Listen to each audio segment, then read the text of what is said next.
Molt bé, doncs ara sí, bona tarda. Perdoneu que no esperem una mica més i que comencem puntuals perquè és una taula, com veieu, molt apretada. Us presento la Mònica Bonafonte, directora de l'Escola CERC, que serà la coordinadora d'aquest tercer Parlament del primer dia de jornades de síntesi dedicat a instruments professionals i marc legal. Passem al vídeo i, Mònica, tot teu.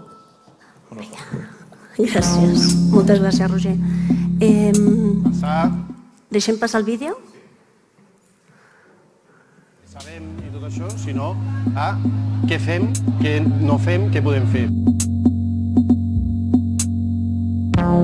Hacer que la arquitectura vuelva a ser una referencia para la sociedad en términos de divulgación y de comunicación. Innovant en tipologies o innovant en maneres de fer per poder estar més a prop de la gent. Desaprender todos los vicios que hemos venido acumulando de tantos años de egocentrismo, de crecimiento económico, de que la arquitectura ha servido como un instrumento del capitalismo. Desaprender todo eso y entender que puede tener una dimensión más social y una forma diferente de vivir y de acercarse a la ciudad.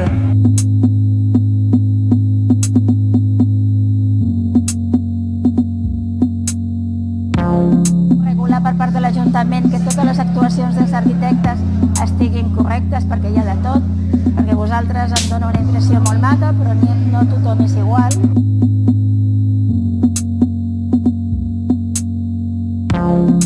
La única arquitectura que es relevante es la que se hace para un 1% de la población y no para el gran grueso. De hecho, en la mayor parte del mundo se sigue autoconstruyendo y los arquitectos no entramos dentro de abordar esta problemática. Yo creo que tenemos que volver a los valores intrínsecos que tiene la arquitectura para poder ser útiles para la sociedad y poder seguir dando una prestación y un servicio que es para lo que nos hemos supuestamente formado.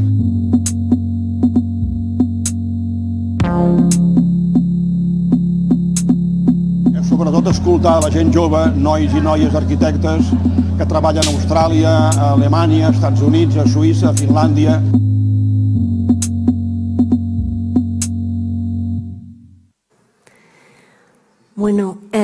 Bona tarda, gràcies a tots per estar avui aquí. Tenim la segona jornada, el segon dia de síntesi del Congrés d'Arquitectura. Ha estat un congrés molt participatiu, com tots ja sabeu. Ens hem plantejat entre tots col·lectivament quina era la visió de la professió. Hem rebut moltíssima participació, moltes comunicacions, s'han desenvolupat molts actes, hi ha hagut molts agents del sector representats. Ahir vam parlar dels reptes que tenim per davant per desenvolupar aquesta professió tan màgica que és l'arquitectura i donar servei a la societat. I avui anem a un tema molt pràctic, molt pragmàtic, que són els instruments que tenim a l'abast per assolir aquests reptes. Jo no parlaré molt perquè tenim, la veritat és que un quadre d'experts i un panell d'experts interessantíssim i molt complet. Hem volgut tocar molts instruments, ja ho veureu, al llarg de la jornada, i aleshores dono la paraula a la Caterina Capdevila, directora de comunicació del Col·legi d'Arquitectes, que comença l'acte explicant-nos la radiografia de la professió a través de l'enquesta, una enquesta com a instrument, és a dir, si nosaltres volem saber on estem, la millor manera és que tots els arquitectes que vulguin participin, hi ha hagut una participació molt alta, i ara per fi tenim un instrument que és l'enquesta i que ens dona una idea de com està en aquests moments la professió des del punt de vista d'aquestes persones que han participat, que han estat molt representatives. Caterina Capdevila, moltíssimes gràcies. Bé, exacte, aquí comença. La presentació que us faig avui, molts de vosaltres probablement ja l'heu escoltat, tenim tota la informació penjada també en el web del col·legi, us convido també a que pugueu descarregar-vos el document i pugueu analitzar-lo més en profunditat. Quan ens vam plantejar aquesta enquesta, que la vam fer entre els mesos de març i abril d'aquest any, per què la vam fer? Perquè, tal com diu el títol que li vam posar, ens interessava buscar i entendre la situació, les perspectives, les oportunitats de la professió d'arquitecte actualment. Per què? Perquè feia bastants anys que no ho fèiem i per tant teníem una radiografia del sector que no l'acabàvem de poder quantificar. El degà fa uns dies deia mesurar per incidir, és a dir, ens calia conèixer com estava la situació per poder, d'alguna manera, pensar en què poder fer. Ja tant des del punt de vista del col·legi com a institució, que està per recolzar el col·lectiu que representa, com també perquè individualment cada arquitecte pugui analitzar i pugui veure una mica quina és la seva posició i el seu full de ruta en els propers anys amb la informació que aquí trobem. Molt bé, l'enquesta es va fer, com us deia, amb un temps, aquest mateix any, amb un mes de temps per contestar-la. Van ser 1.700 els arquitectes que la van contestar, la qual va ser una participació molt alta i sobretot sempre hem volgut agrair molt la feina que va fer tota aquesta gent contestant-la. Molt bé, a grans trets, perquè tenim molt poc temps, quines són les grans conclusions a les que vam arribar? D'entrada, som un col·lectiu jove i cada cop més paritari. És a dir, no és una professió que s'estigui envellint. Per què? Perquè, com veieu, en la gràfica que teniu a la banda de la dreta de les dues pantalles, l'edat dels encastats, tenim que més d'un 50% dels col·legiats tenen menys de 40 anys. Per tant, hi ha un relleu generacional, el qual indica que la professió, malgrat la situació econòmica dels darrers anys, s'ha continuat alimentant de gent que estudia arquitectura. I pel que fa al gènere, el que us sortia abans també en el titular, estem parlant d'una professió que tendeix a la paritat. Penseu que això, fa uns anys, veient les estadístiques del col·legi, hagués estat impensable. És a dir, la gent de més edat recordarà, hi havia molt poques arquitectes i això també ara el que veiem és que és un reflex el que està passant aquí, en el col·legi, i en general a les escoles d'arquitectura, que les dones cada vegada més estan presents a la professió, amb un 38%. Anant més a la situació laboral i a la descripció del sector, tenim que un 70% del col·lectiu treballa per compte propi, és a dir, el que coneixem com a autònom. Això com es pot desglossar? Primer, per gènere, bàsicament el que us hem de dir és que, ja ho veieu, les gràfiques són bastant semblants homes i dones, tot i que hi ha més tendència que els homes siguin autònoms que les dones. Per una altra banda, si pensem en el sector on els professionals de l'arquitectura treballen, veiem que majoritàriament la gent treballa en el sector privat, sigui autònom o no sigui autònom. I quan pensem en el sector privat, és que un 74% dels que han dit que treballen, dels que s'han pronunciat, treballen en els despatxos d'arquitectura, treballen un 77,3% d'aquest total de sector privat. És a dir, que els arquitectes actualment bàsicament treballen en despatxos. Fixeu-vos que a l'extrem de la dreta us apareixen altres sectors empresarials on hi ha presència d'arquitectes i són molt poquets. És a dir, hi ha arquitectes en el món de les promotores, de la universitat, de la indústria, de la consultoria, però els percentatges són molt petits. I contràriament també al que potser algú podia pensar, tan sols un 12% del col·lectiu treballa en el sector públic, amb una major presència en l'administració local. Pel que fa als ingressos. Els ingressos ens indiquen que pràcticament, si veieu, la franja dels 30.000 euros, que estaria aquí, és a dir, hi ha un elevadíssim percentatge de professionals que estan en el sector, en l'àmbit que no arriba fins als 30.000 euros. Només un 30% del col·lectiu està per sobre dels 30.000 euros d'ingressos anuals bruts. I això, potser la gràfica que més explica el tema dels ingressos és quan parlem de la mitja ponderada.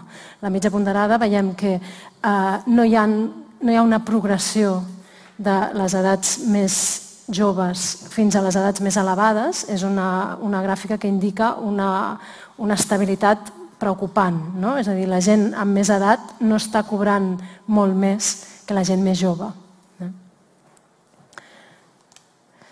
Pel que fa al treball a l'estranger, l'enquesta també vam preguntar molt als arquitectes si estaven treballant fora, on estaven treballant.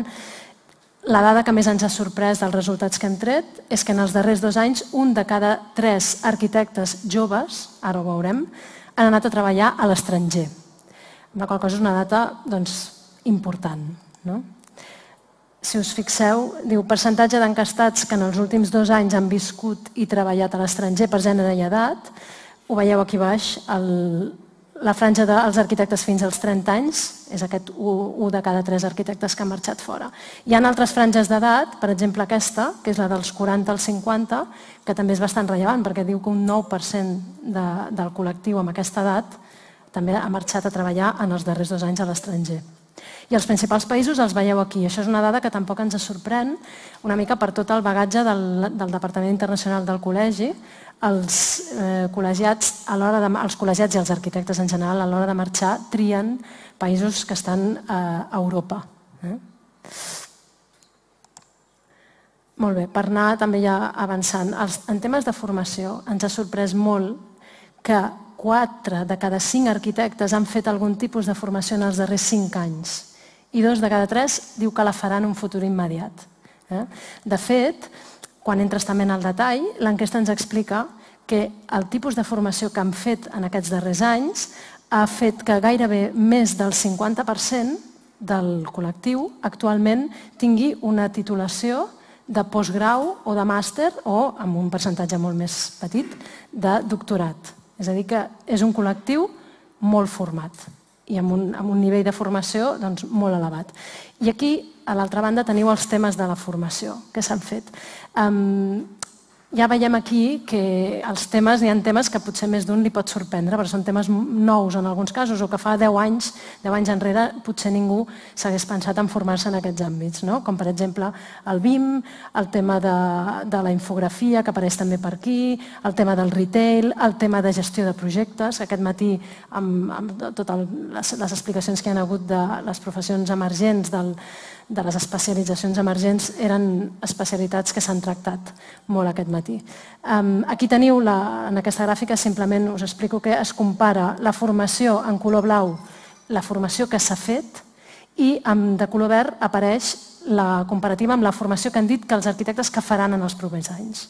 Però veieu, més o menys, tothom tendeix cap a una diversificació respecte a la formació més clàssica que s'havia fet abans.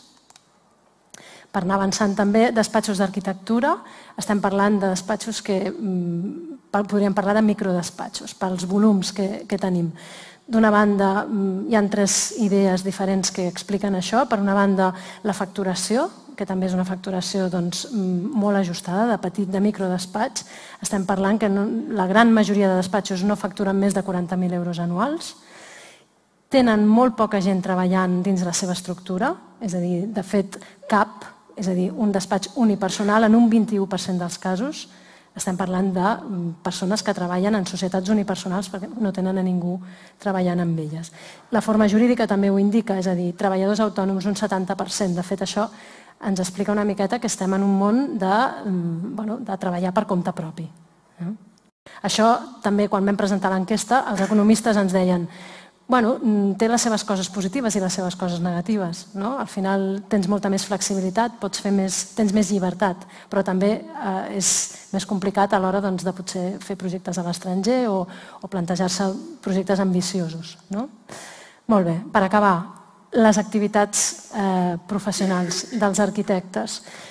El titular és El camí cap a la diversificació. Ja ho hem vist una mica amb la formació, quan hem vist les especialitats que s'estan formant els arquitectes, però aquí hi ha una comparativa que ens agrada posar perquè explica a l'esquerra teniu el que actualment diuen els arquitectes al que es dediquen i a la dreta, aquesta part d'aquí, les activitats que els arquitectes pensen que seran importants d'aquí 5 anys. Això ho haurem d'anar resseguint, perquè al final és la primera que fem i per tant no ho podem comparar amb anteriors ocasions. Però en realitat, si us hi fixeu, la rehabilitació es manté i a partir d'aquí, actualment encara la gent parla d'obra nova, de direcció d'obra, és a dir, activitats més clàssiques, però en el futur aquestes activitats ja no apareixen. I tenim l'eficiència energètica que està més avall en la foto que hem fet ara, l'eficiència energètica, el BIM, el project management, la participació ciutadana, tota una sèrie de conceptes que pugen molt en la gràfica. Al final, creiem que és un dels grans titulars d'aquesta enquesta, que és el camí cap a la diversificació. Estem en una situació, els arquitectes viuen un moment de transformació i cap on anem? Anem cap a la diversificació, anem cap a un treball molt més proper amb el teu client i, a més, amb un gran esforç dedicat a la formació i a l'especialització. Gràcies. Bàsicament, crec que aquest informe tindrà molt de sentit en els futurs anys quan en puguem fer més des del col·legi i puguem comparar i, a més, ens puguem posar a nivell de països com Anglaterra, on el RIBA fa moltes enquestes molt habitualment d'això, amb Alemanya. Són dades que ens ajuden a posicionar-nos i a poder tenir un discurs al costat d'aquestes grans institucions que també vetllen pel futur de la professió. Gràcies.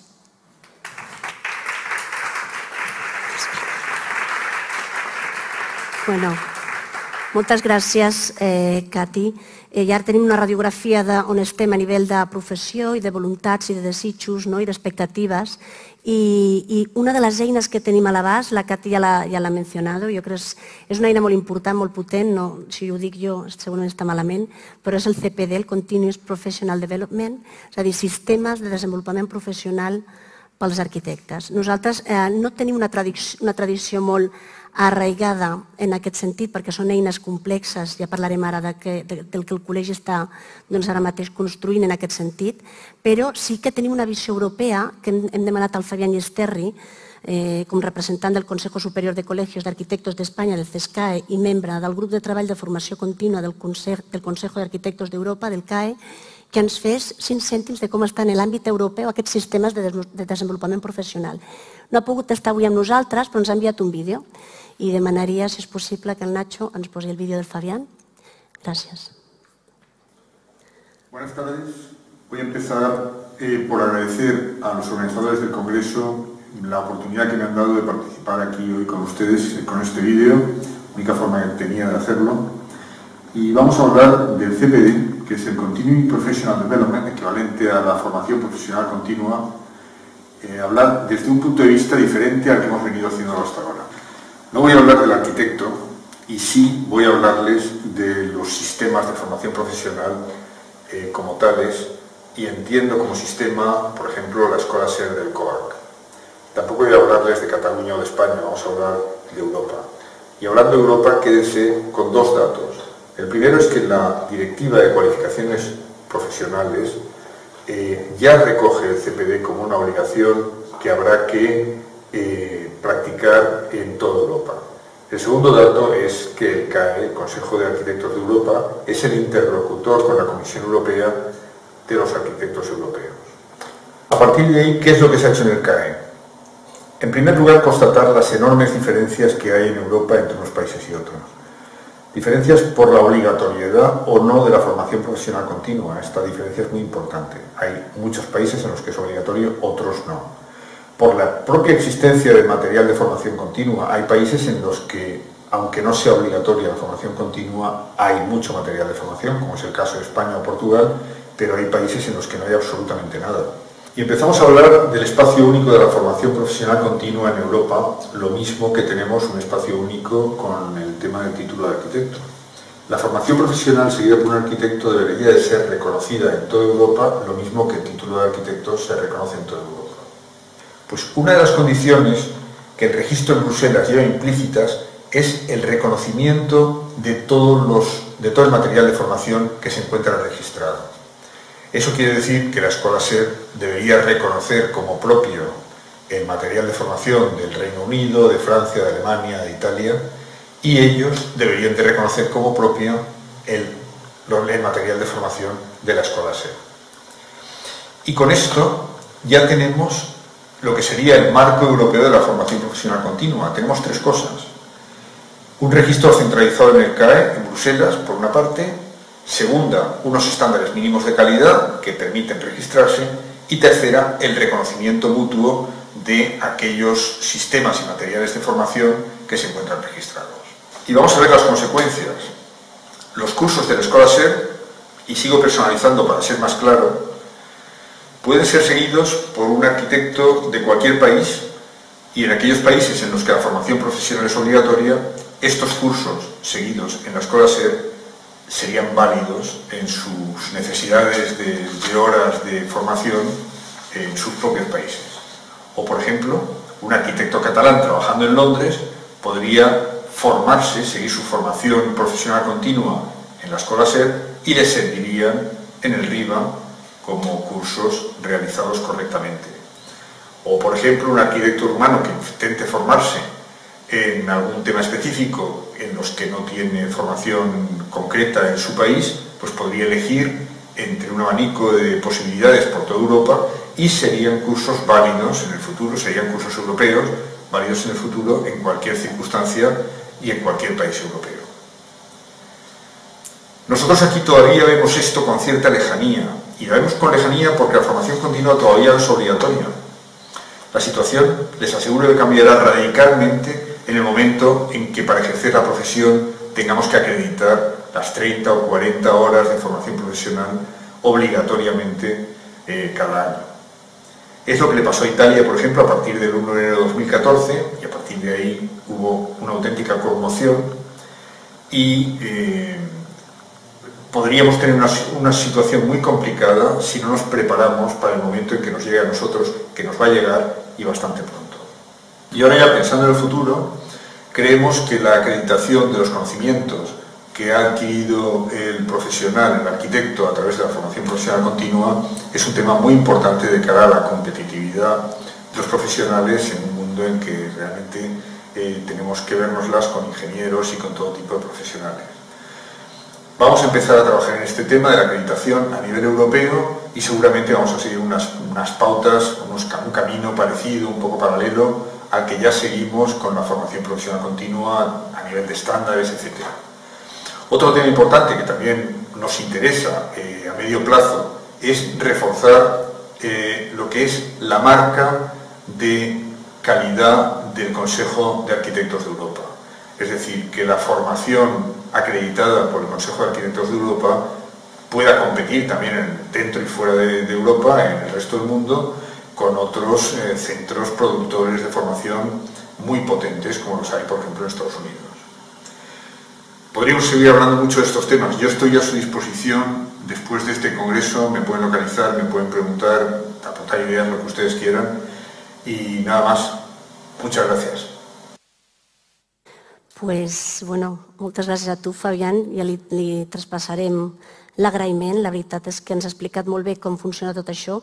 Jo tinc ara una aportació des del Col·legi d'Arquitectes, que la faré com a ponent, però seré molt breu perquè demanaré també la mateixa brevetat a la resta de ponents, i intentaré ajustar-me molt, que és com està construint el Col·legi d'Arquitectes de Catalunya el seu servei de desenvolupament professional. En aquest sentit, del que parlava el Fabián Llisterri, nosaltres portem un any i mig fent una prospecció dels sistemes i de com funcionen i dissenyant un pla estratègic de formació i ocupació, com segurament molts de vosaltres ja sabeu perquè heu estat informats a les assemblees. Fruit d'aquest pla estratègic s'està configurant i de fet ja s'està implementant la construcció d'un servei nou, que és el Servei de Desenvolupament Professional, que consta, l'objectiu d'aquest servei és, el problema que tenim quan hem anat a buscar al mercat com és que empreses de headhunting o de selecció de personal o tal, de vegades no hi compten amb arquitectes en el món laboral que està passant, la resposta sempre ha estat que realment no sabem les competències específiques de cadascun dels arquitectes. Sabem quines són les seves competències comunes, però específicament si un arquitecte està més preparat per a la gestió d'edificis o pel món del retail, per temes d'aparadorisme, doncs el mercat necessita la demanda, l'oferta de feina, necessita conèixer específicament les competències de cadascun de nosaltres. Això ha estat la reclamació sistemàtica dels contractants, des del punt de vista laboral i fins i tot també des de l'administració pública. Nosaltres estem dissenyant un procés, diguem-ne, un servei que té un observatori. Clar, ara tenim algunes dades sobre la professió, però necessitem també les dades de mercat, és a dir, els arquitectes necessiten saber cap a on van els diferents sectors, què està passant en turisme, què està passant en BIM, què està passant en domòtica, què està passant, quines són les tendències, quins indicadors tenim i els diferents sectors com s'estan comportant per prendre decisions, tant des del punt de vista dels emprenedors, dels arquitectes emprenedors, com dels arquitectes que ja tenen una empresa i han de reorientar l'empresa, com des del punt de vista laboral, la persona que es vol inserir dins del món laboral. Tindrem aquest observatori d'oportunitats pels arquitectes, tindrem un programa de caracterització de cada usuari, és a dir, una autoavaluació de competències, jo on soc, és a dir, en aquests moments amb el meu perfil, jo, Mònica Bonafonte, arquitecta, tinc una trajectòria específica, en els estudis, diguem-ne, de grau que jo vaig cursar en el seu moment, vaig adquirir unes competències, uns coneixements, unes habilitats, però ara en aquests moments, després de 20 anys de professió, doncs he complementat aquestes competències amb altres. Aquesta caracterització de cadascun dels usuaris es podrà fer amb aquest servei i després cadascú tenim un somni vital, professionalment parlant, cadascú tenim un desig i tenim unes oportunitats. Una vegada puguem prendre aquesta decisió a través de les dades i de la nostra pròpia decisió i de la nostra vocació específica, tindrem un servei d'orientació i de bolsa de treball especialitzada en aquests temes que als arquitectes ens interessen. Quins són? Doncs ho anirem averiguant a través de l'enquesta, ja tenim dades, però també a través d'aquesta caracterització pròpia de cadascun de nosaltres que ens donarà dades per buscar en el mercat les ofertes i les oportunitats que ens interessin. I per últim, necessitem un sistema de promoció dels arquitectes. No és suficient amb que nosaltres coneguem el mercat, sapiguem on volem anar i a més ens preparem per fer-ho, sinó que a més el mercat ha de saber que nosaltres estem preparats per això. I aquesta part de promoció de l'arquitecte és una part fonamental del sistema de desenvolupament professional.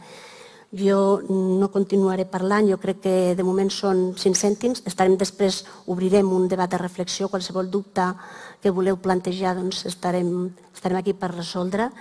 I ara parlem aleshores amb Ferran Bermejo per veure com s'està plantejant el sistema de valoració de serveis professionals. Director tècnic de l'ITEC, va fer una de les intervencions, jo crec que més recents que s'ha fet al marc del Congrés i li agraïm molt que estigui avui amb nosaltres per parlar-nos d'aquest tema i d'aquest instrument. Gràcies, Ferran.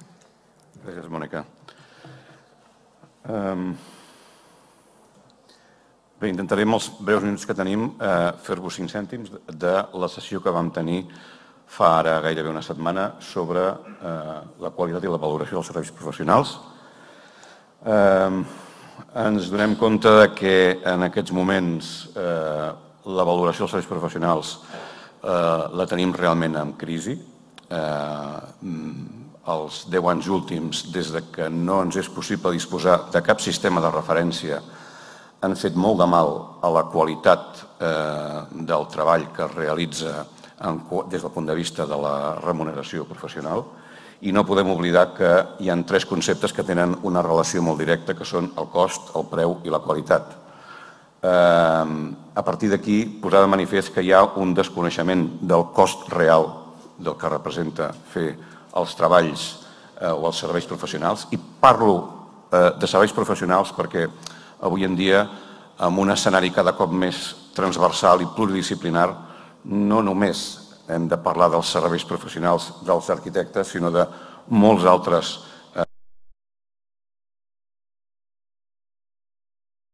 a l'hora de tirar endavant els nostres treballs. Per tant, hi ha un desconeixement del cost real dels treballs, hi ha una dificultat molt important en la determinació del preu i, sobretot l'última frase, menys preu, menys qualitat, finalment menys preu. I dic, jugo molt menys preu perquè en el fons està arribant una percepció de menys tenir pràcticament el treball que fem els tècnics en moltes àrees en les que estem obligats a participar. I gran part d'aquest menyspreu ve justament per aquesta errònia interpretació del que és menor preu, menor qualitat. Sempre hi ha algú que farà allò per menys diners dels que proposem nosaltres. I a partir d'aquí alguna obvietat que va sortint a la sessió, com és el fet de plantejar que el cost d'un servei no és igual al seu preu, sembla una obvietat però no ho és, que el cost d'un servei per un factor és el que ens dona el preu i que quan analitzem aquest factor és quan podem veure si estem treballant a pèrdues o a guanys. I això vol dir, ni més ni menys, que és necessari establir el cost de la qualitat estàndard i resituar l'àmbit de la lliure competència. Una qualitat estàndard és la que pot garantir el cost de fer una feina. I, per altra banda, saber que la lliure competència a la qual estem obligats i que no ens deixa fixar cap tipus de barem professional la lliure competència se situa en el tram verd d'aquesta gràfica, és a dir, per sobre del preu del cost. Quan treballem per sota del preu del cost i aquí situem la lliure competència, l'únic que estem fent és reduir la qualitat i al final menys tenir el nostre propi treball. Per tant, si no es coneix el cost de producció necessari vinculat a l'assoliment d'una qualitat suficient, no es pot determinar un preu correcte. S'ha de posar en evidència el cost de la qualitat i donar-lo a conèixer a tots els agents involucrats. Donar a conèixer el cost de la qualitat vol dir, sense anar més lluny, que si per un determinat treball, aquell treball costa un esforç de 10 hores i per aquest treball et pago 50 euros, vol dir que no hi ha una relació de qualitat-preu. És impossible que hi sigui. Per tant, aquest exercici hem de ser capaços de traslladar-lo a la societat. Els usuaris finals no tenen mitjans per reconèixer la qualitat. Els nostres usuaris finals receptors dels nostres treballs, en gran mesura, i parlo del públic generalista, òbviament, no té idea clara de què representa aquell treball que hi ha darrere d'un servei professional fet per un especialista que assumeix unes responsabilitats. I això s'ha de donar a conèixer. Es va presentar també en la sessió un comparatiu d'honoraris de 6 països que podem veure molt resumidament. Jo ara no m'entretindré i si cal a l'hora del debat podem ampliar-ho. Vam analitzar en cada columna, ho explico molt breument, cada columna és un pressupost d'adquisició material d'un habitatge unifamiliar, aïllat, en filera, un plurifamiliar, una escola i una nau industrial. I vam situar el percentatge sobre el PEM que cobren els arquitectes per fer el projecte. I aquest percentatge sobre el PEM, que el veieu aquí baix, està escrit en euros, està tret de l'últim barem d'honoraris d'aquest col·legi, de fa 10 anys. I aquí és on se situaven aquests honoraris. Doncs ara podem veure, per exemple, on se situen els barems d'honoraris del Regne Unit, que el Regne Unit els obté a partir d'estadístiques de mercat. Penseu que si aquí ara féssim una estadística de mercat, no això, on estaríem? Per altra banda, com ho fan els alemanys? Els alemanys es mouen en aquestes franges que estem veient aquí. Com ho fan els francesos en aquestes franges? I com ho fan els suïssos? Traiem-ne conclusions. Només vull fer una advertència a l'hora d'interpretar aquesta gràfica. Les competències de molts arquitectes d'aquests països amb els que ens hem comparat no són les dels arquitectes d'aquí. Que aquí, per al mateix preu, fem les estructures, les instal·lacions, etc. Quan les competències dels arquitectes d'altres països no cobreixen tot aquest àmbit de treballs. Per tant, amb aquesta dada al cap, comparem quina és la situació. Bé, no em vull entretenir més.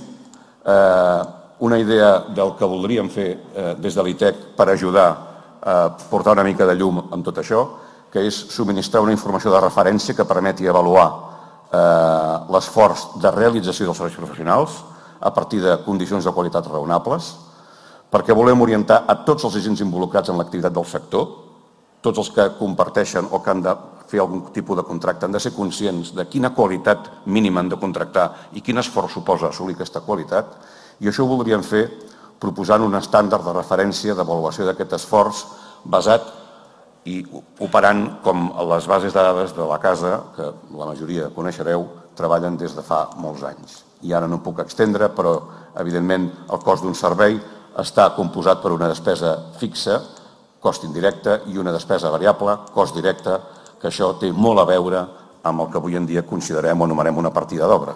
I no m'extendré amb això tampoc.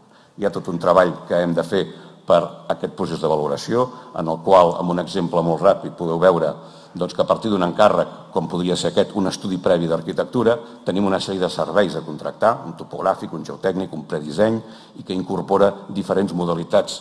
Aquest el subcontractaríem, aquest també, aquí hi ha unes hores de tècnic que treballa fent el predisseny, hi ha uns desplaçaments, unes gestions. Tot això al final ha de configurar la valoració. Si coneixem aquest cost d'esforç que suposa fer aquest treball, podrem probablement anar cap a establir o donar a conèixer quin és el preu final que hauria de tenir aquest treball.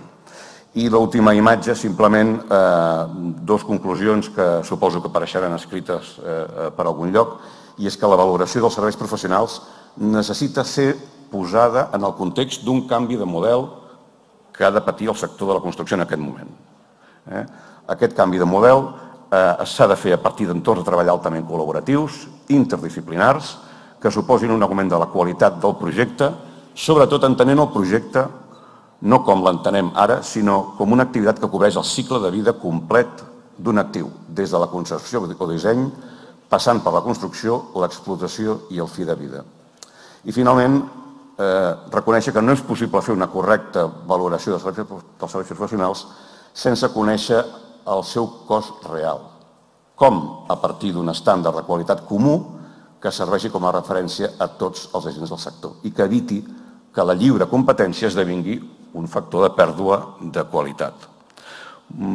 Aquests últims dies hem sentit parlar de la llei d'arquitectura, crec que ara aquí en parlarem en algun moment, que pot estar amb aquesta, o dit al revés, nosaltres podem estar en aquesta tònica o en aquesta música, i a part d'això també ha entrat en vigor fa 4 dies el nou document de codi deontològic, on hi ha aproximacions molt interessants al voltant d'aquests conceptes. Suposo que tindrem temps de debatir-ho més endavant. Gràcies.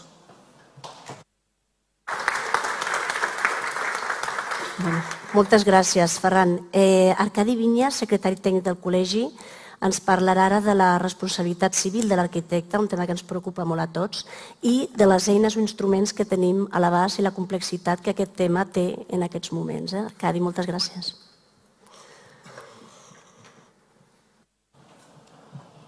Hola, bona tarda. Una de les inquietuds que palpem des de fa un temps cap aquí, de fa bastant temps cap aquí en el col·legi, una de les inquietuds més importants que notem dels companys és què passa amb tot aquest panorama del mercat de les assegurances, que cada vegada rebem més publicitat, cada vegada rebem més notícies de noves pòlisses, de noves companyies, de noves corredories que volen entrar en aquest mercat i que d'alguna manera ens estan perseguint pels despatxos. En aquest sentit, vam decidir organitzar aquesta jornada. Aquesta jornada la vam enfocar des del punt de vista de la imparcialitat, que algú de fora del món de la responsabilitat civil ens vingués a explicar com ens havíem de moure en aquesta situació. Això vam encarregar a Gonzalo Iturmendi, que és un advocat especialista en assegurances, ja us dic, no de cap companyia, des d'un punt de vista molt teòric i molt acadèmic, i el Gonzalo Iturmendi ens va fer tota una ponència sobre com havíem d'enfocar la cobertura de la responsabilitat civil. Després vam muntar una taula rodona amb el Pere González Nebreda, president de l'Unió de Pèrits d'Espanya, amb el Josep Sant Diumenge, professor de Dret Civil i en aquest cas representant de la Conselleria de Justícia, el Fulgencio Avilés, ja no tant com a president de SEMAS, sinó com a participant a diferents fòrums europeus sobre responsabilitat civil dels arquitectes, i per últim el Carles Díaz, un company que ens sembla que és dels arquitectes que coneixem a la casa que s'ha preocupat més per aquest tema. S'ha bellugat molt amb el món d'assegurances i ha tingut una inquietud molt important a l'hora de veure, de xequejar el mercat, des del punt de vista de l'usuari, de l'assegurat. El Gonzalo Iturmendi ens va fer tota una exposició, i ho repetiré diverses vegades durant aquesta explicació, que espero que sigui molt curta, molt teòrica dels conceptes de gestió de risc, d'avaluació de risc, de tractament de risc, del control de risc. El Gonzalo Iturmendi ens va intentar explicar que era importantíssim, primer, avaluar, identificar els riscos en els que ens trobàvem a partir de la nostra responsabilitat. Evidentment, si veieu el vídeo de la ponència, que és bastant interessant, molt interessant, perdoneu, veureu com va desgranant els conceptes teòrics de responsabilitat civil, tot el panorama, els diferents conceptes a tenir en compte amb l'avaluació dels riscos, la responsabilitat precontractual, la contractual, la precontractual a tercers, la responsabilitat derivada de la LOE. Bé, tot un desgranar les diferents possibilitats amb les que hem d'avaluar el risc que tenim com a arquitectes. A partir d'aquí ens va parlar del tractament d'aquest risc, de com controlar el risc.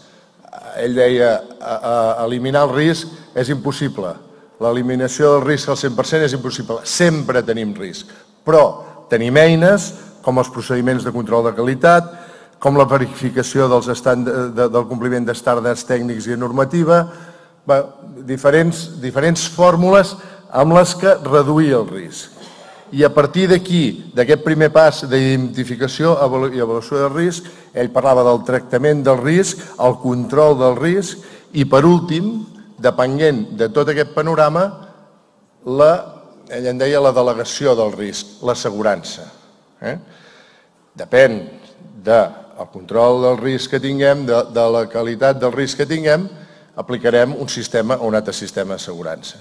Aquí va entrar a definir tot de conceptes, la definició de sinistre, la definició de risc, la definició de l'objecte assegurat, la definició de la reclamació, l'àmbit temporal, el sistema territorial, les exclusions. Bé, el que ens va fer és una descripció del panorama.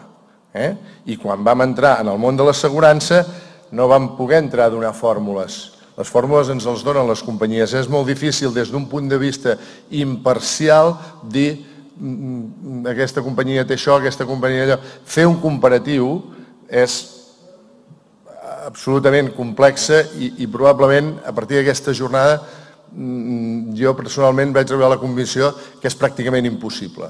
Ara, el que sí que ens va donar és les receptes els conceptes a tenir en compte a l'hora de ser nosaltres mateixos qui ens havíem d'avaluar el risc i qui ens havíem d'enfrontar a la pòlissa i veure ser capaços de fer l'esforç per identificar quins eren els paràmetres que havíem de tenir en compte a l'hora de donar-nos la cobertura a la nostra responsabilitat civil.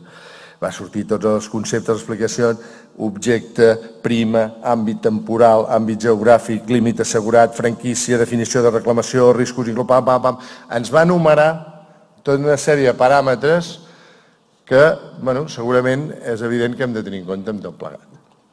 Després, amb la taula rodona, es va entrar a tractar diferents conceptes. El Josep Santdiumenge ens va explicar els terminis de prescripció, que són diferents a Catalunya que a Espanya amb la responsabilitat contractual.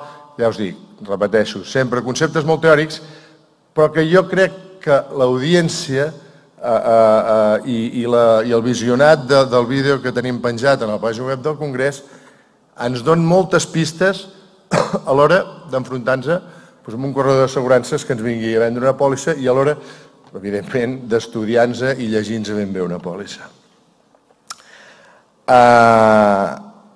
La perspectiva europea que ens va donar el Fulgencio Avilés vam treure una cosa molt clara, que actualment a Espanya estem amb un 3% de sinistralitat en relació al capital assegurat. Per dir alguna cosa, dels pressupostos que assegurem nosaltres, ara estem en un moment d'una sinistralitat del 3%. A França estan en un 10%, a Alemanya en un 11%, va parlar d'Anglaterra, em sembla que va dir d'un 18%. Això és el que deia el Fulgencio Avilés, que probablement era un dels paràmetres que feia atractiu el nostre producte de responsabilitat civil en el món comercial de les assegurances. Evidentment és el president de SEMAS. Però són paràmetres que cal tenir en compte. I bé, no em vull estendre més, però curiosament l'últim concepte i el que se'm va emportar al final, doncs les últimes converses de la jornada de l'acte va ser l'herència prima d'inventari. a benefici d'inventari. No deixa que la nostra responsabilitat civil la transmetem als nostres hereus i bé, el concepte que es va acabar debatint més a la sala va ser que l'única fórmula de no transmetre-la en totalitat és l'herència en benefici d'inventari. Jo, si us sembla, ja... Moltes gràcies, Arcadi, moltes gràcies. Portem una mitjana de 7 minuts per intervenció, que jo haig d'agrair perquè sé que és un miracle, perquè cada instrument realment necessita una explicació.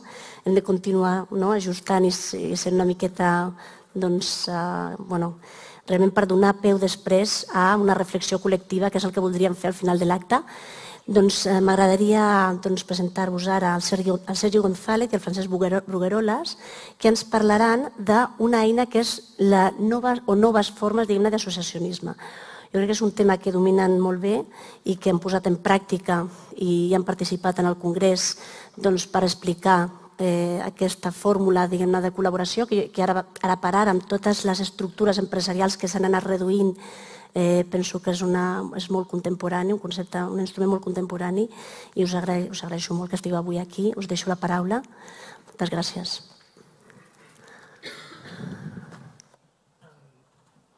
Bona tarda. Nosaltres us volíem parlar avui de les noves formes d'associació professional.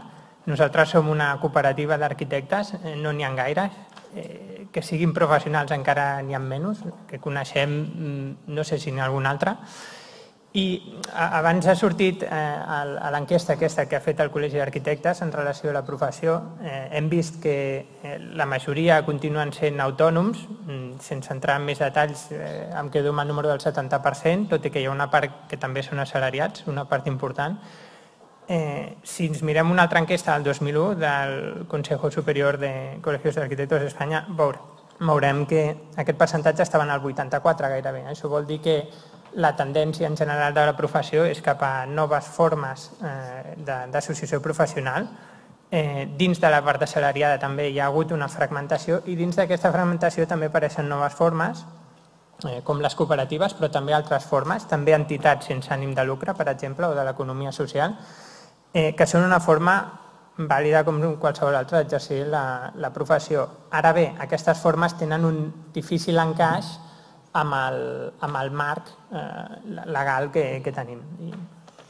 Sí, de fet, aquestes formes professionals que estan naixent, estan ampliant la pròpia professió, estan expandint les activitats que normalment estan associades a una professió normalment liberal. La paradoxa que nosaltres ens vam trobar és que moltes d'aquestes associacions a nivell societari no tenen ni obligació ni dret de col·legiar-se, en canvi estem en una professió de col·legiació obligatòria i, per tant, estan formades a vegades per socis o treballadors amb obligació de col·legiació.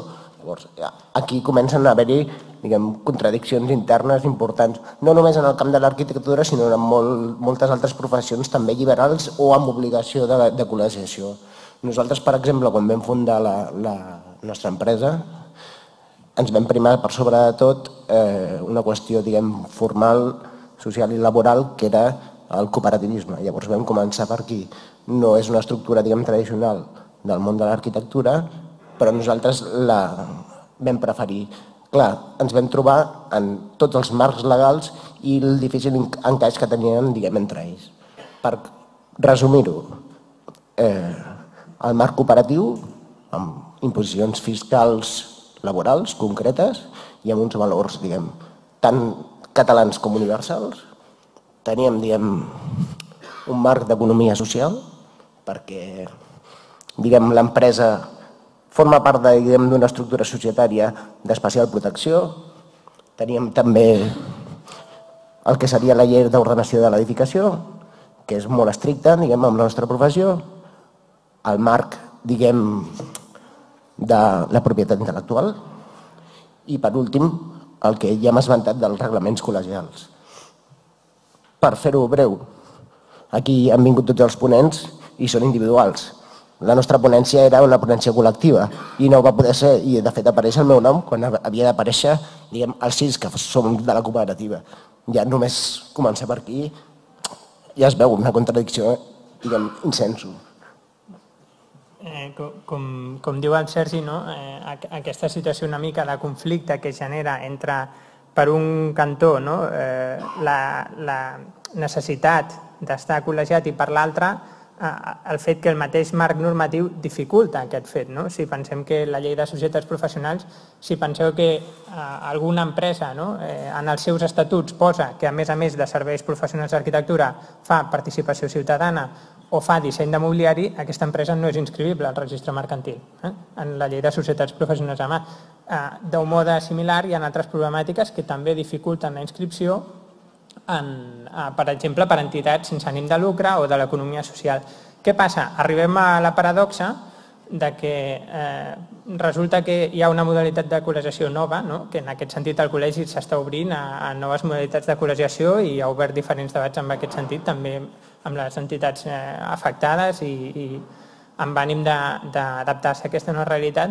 Ens trobem amb la paradoxa aquesta que resulta que et pots col·legiar com a simpatitzant del col·legi sense tenir cap tipus de responsabilitat, ni ser arquitecte ni res, i en canvi una empresa que tingui 15 arquitectes, simplement pel sol fet que es dediquen a participació ciutadana i ho han posat als seus estatuts, no es poden col·legiar. Llavors, creiem que això és un tema que ens ha de fer reflexionar sobre l'encaix, diguéssim, la lògica que té la llei de societats professionals, que a més és una tradició del seu propi esperit, perquè en el fons l'objectiu d'aquesta llei és que hi hagi unes garanties ciutadanes de que les empreses que presten serveis professionals de molts camps, però també els arquitectes, tinguin una assegurança, que de fet no és obligatòria, però la llei t'obliga per les societats professionals, etc. I en canvi, la porta darrere és que si simplement afegiu una activitat que no sigui estrictament professional als estatuts, ja no serà inscribible i podeu tenir exactament l'empresa igual. Aquesta és una mica la paradoxa i amb aquesta paradoxa, diguéssim, volíem acabar la nostra reflexió i sí que apuntar-la per al debat, una mica de que creiem que és necessari que el Col·legi d'Arquitectes segueixi augmentant aquestes modalitats de col·legiació i que es busqui un millor encaix amb aquestes noves formes d'associació professional amb l'esperit d'acollir-les i que es puguin fer més coses. Moltes gràcies. Gràcies. Moltes gràcies. Gràcies, Sergi i Francesc. Ara parlarem de concursos. Judit Leclerc, que va comissionar un acte amb un títol tan suggerent com seran els concursos del futur, concursos d'arquitectura del futur, ens parlarà ara un resumet de les 7 ponències que van tenir lloc i dels 2 debats que es van produir arrel d'aquest tema, que és un tema que també és absolutament de l'interès de tot el col·lectiu d'arquitectes. Moltes gràcies, Judit.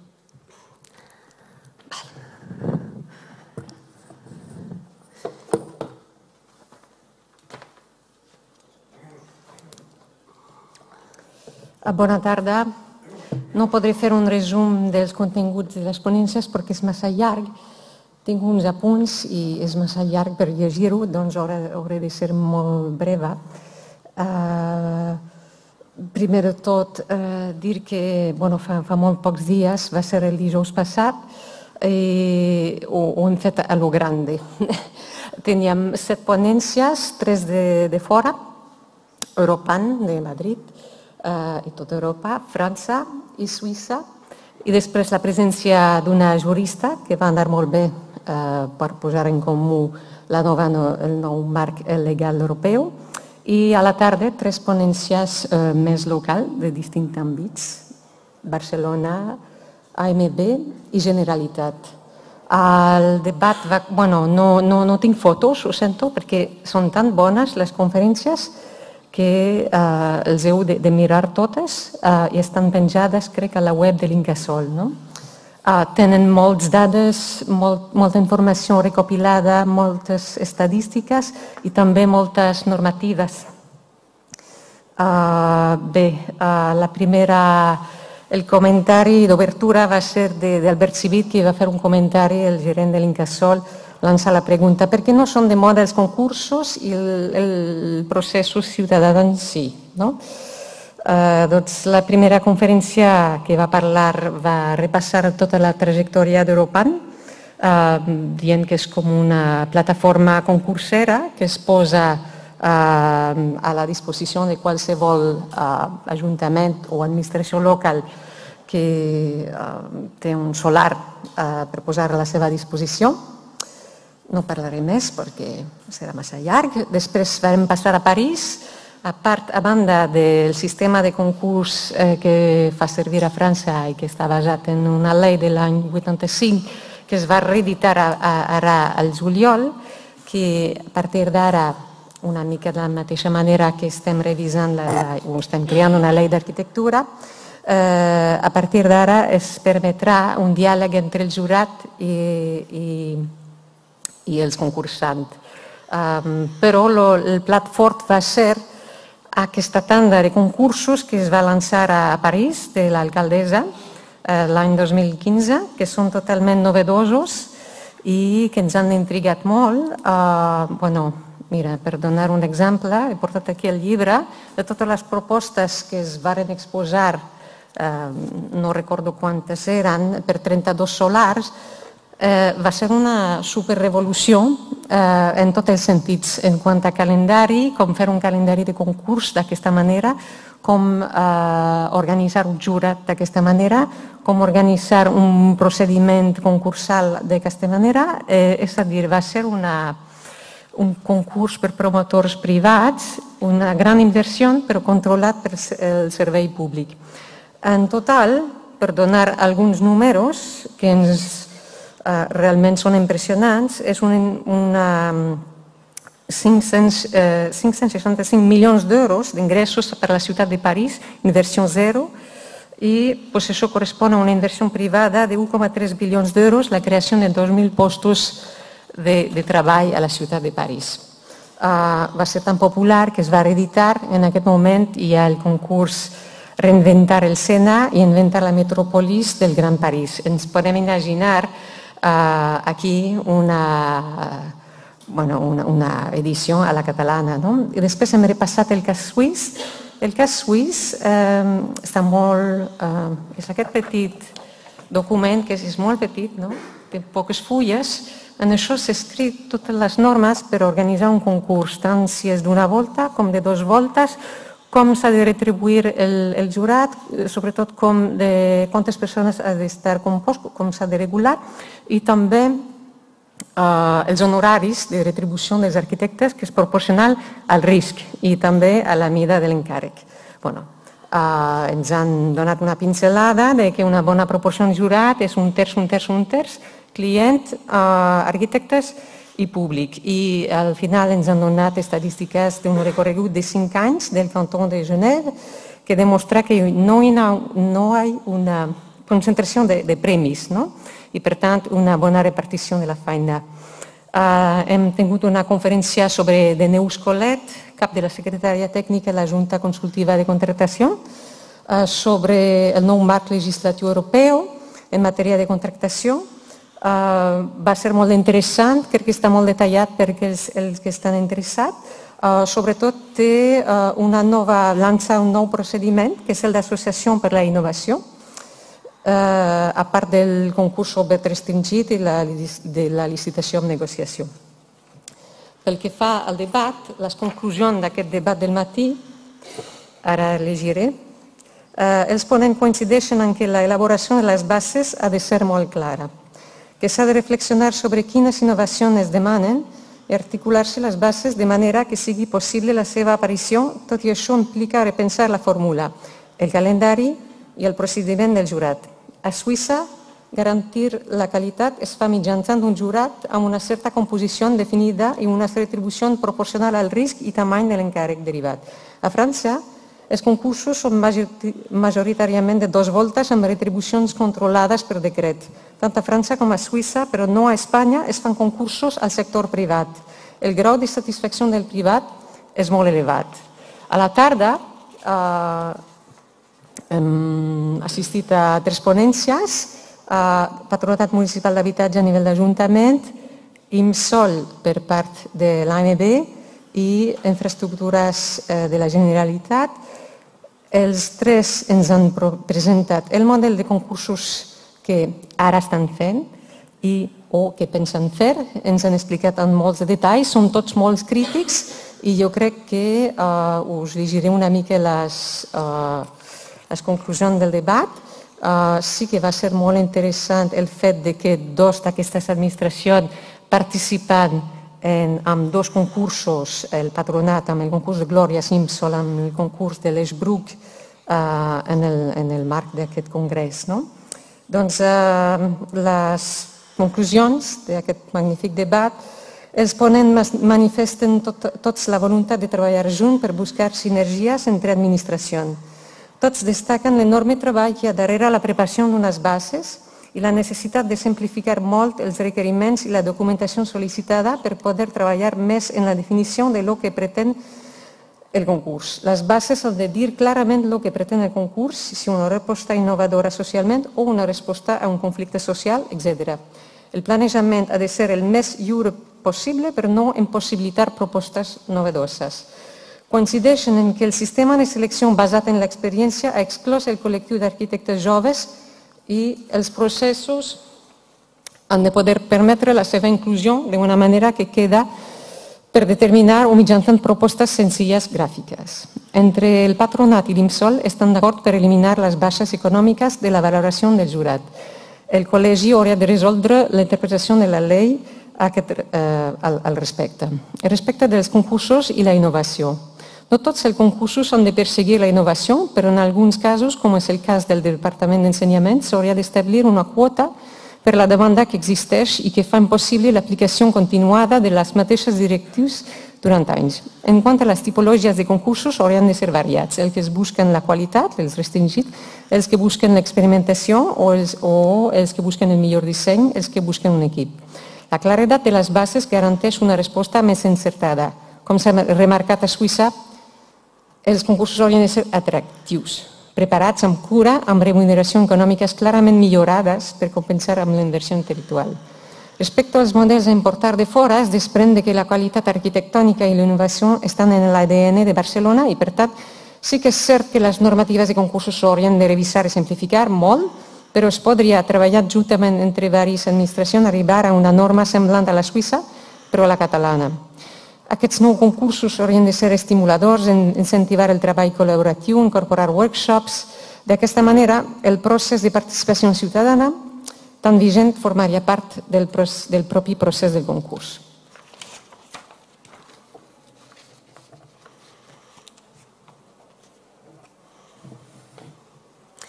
Moltes gràcies, Judit. Continuarem els instruments, aquesta sessió d'instruments, parlant de l'agenda urbana, el marc legislatiu, amb el Josep Armengol, sotsdirector de Planificació, Territori i Paisatge de la Generalitat de Catalunya. Moltes gràcies.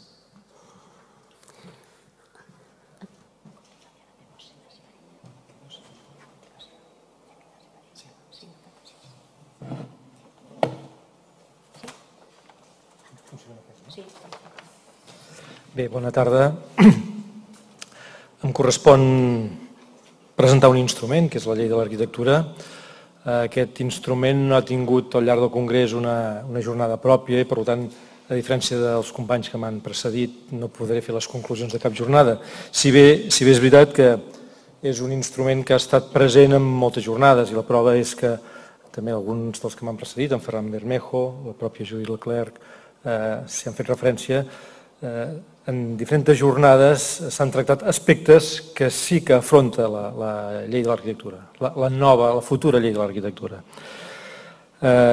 Començo dient que és una llei que no existeix com a tal encara, que està en tràmit parlamentari, que el 3 de març la va aprovar el govern, és el projecte de llei el va aprovar el govern de la Generalitat i que actualment, com deia, està en tràmit parlamentari, per tant estic parlant d'un instrument que no existeix, que avui encara és una mica de ciència-ficció i si més no és una esperança que tenim al món de la professió que aviat surti del Parlament i sigui un text vigent.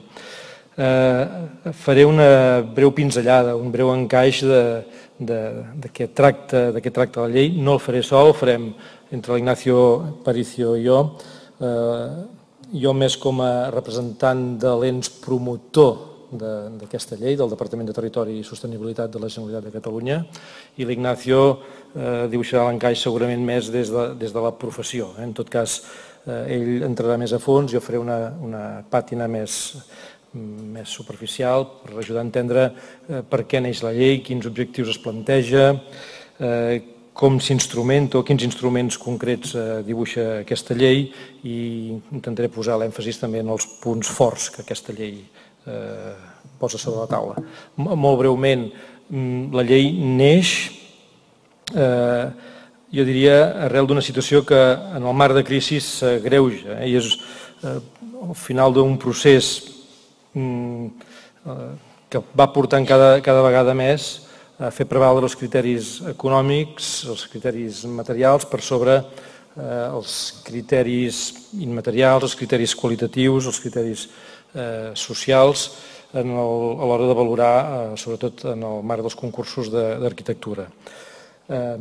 Això és així, això engega una sèrie d'alarmes i a partir d'aquí es comença a dibuixar quin és l'encaix, s'intenten concretar objectius concrets, com objectius que es fixa a la llei, com el de posar en valor l'arquitectura com a bé d'interès públic. Això val la pena subratllar-ho, és a dir, l'arquitectura és quelcom més que les parets i les teulades que dibuixen l'edifici, és l'espai, és l'aire que s'emmarca dintre i el que s'emmarca fora és l'espai públic, és l'espai privat, és l'espai que acaba d'alguna manera sent l'escenari on es desenvolupa qualsevol tipus d'activitat humana. Com a objectiu, garantir el benestar de les persones i la cohesió social i preservar també l'arquitectura com a patrimoni cultural. Aquest seria una mica l'encaix principal d'aquest instrument. Com ho fa la llei? És a dir, com intenta portar a terme aquests objectius generals que es planteja? Bàsicament, jo diria a través de 3 línies. És a dir, per una banda, dibuixa mesures de foment de la pròpia arquitectura, dibuixa mesures d'impuls de la qualitat arquitectònica, n'hi ha diverses, subratllaria el que és el Consell de Qualitat Arquitectònica, que és un òrgan assessor de la Generalitat de Catalunya en matèria de qualitat arquitectònica, i també estableix la regulació d'uns organismes consultius de qualitat arquitectònica de les administracions locals.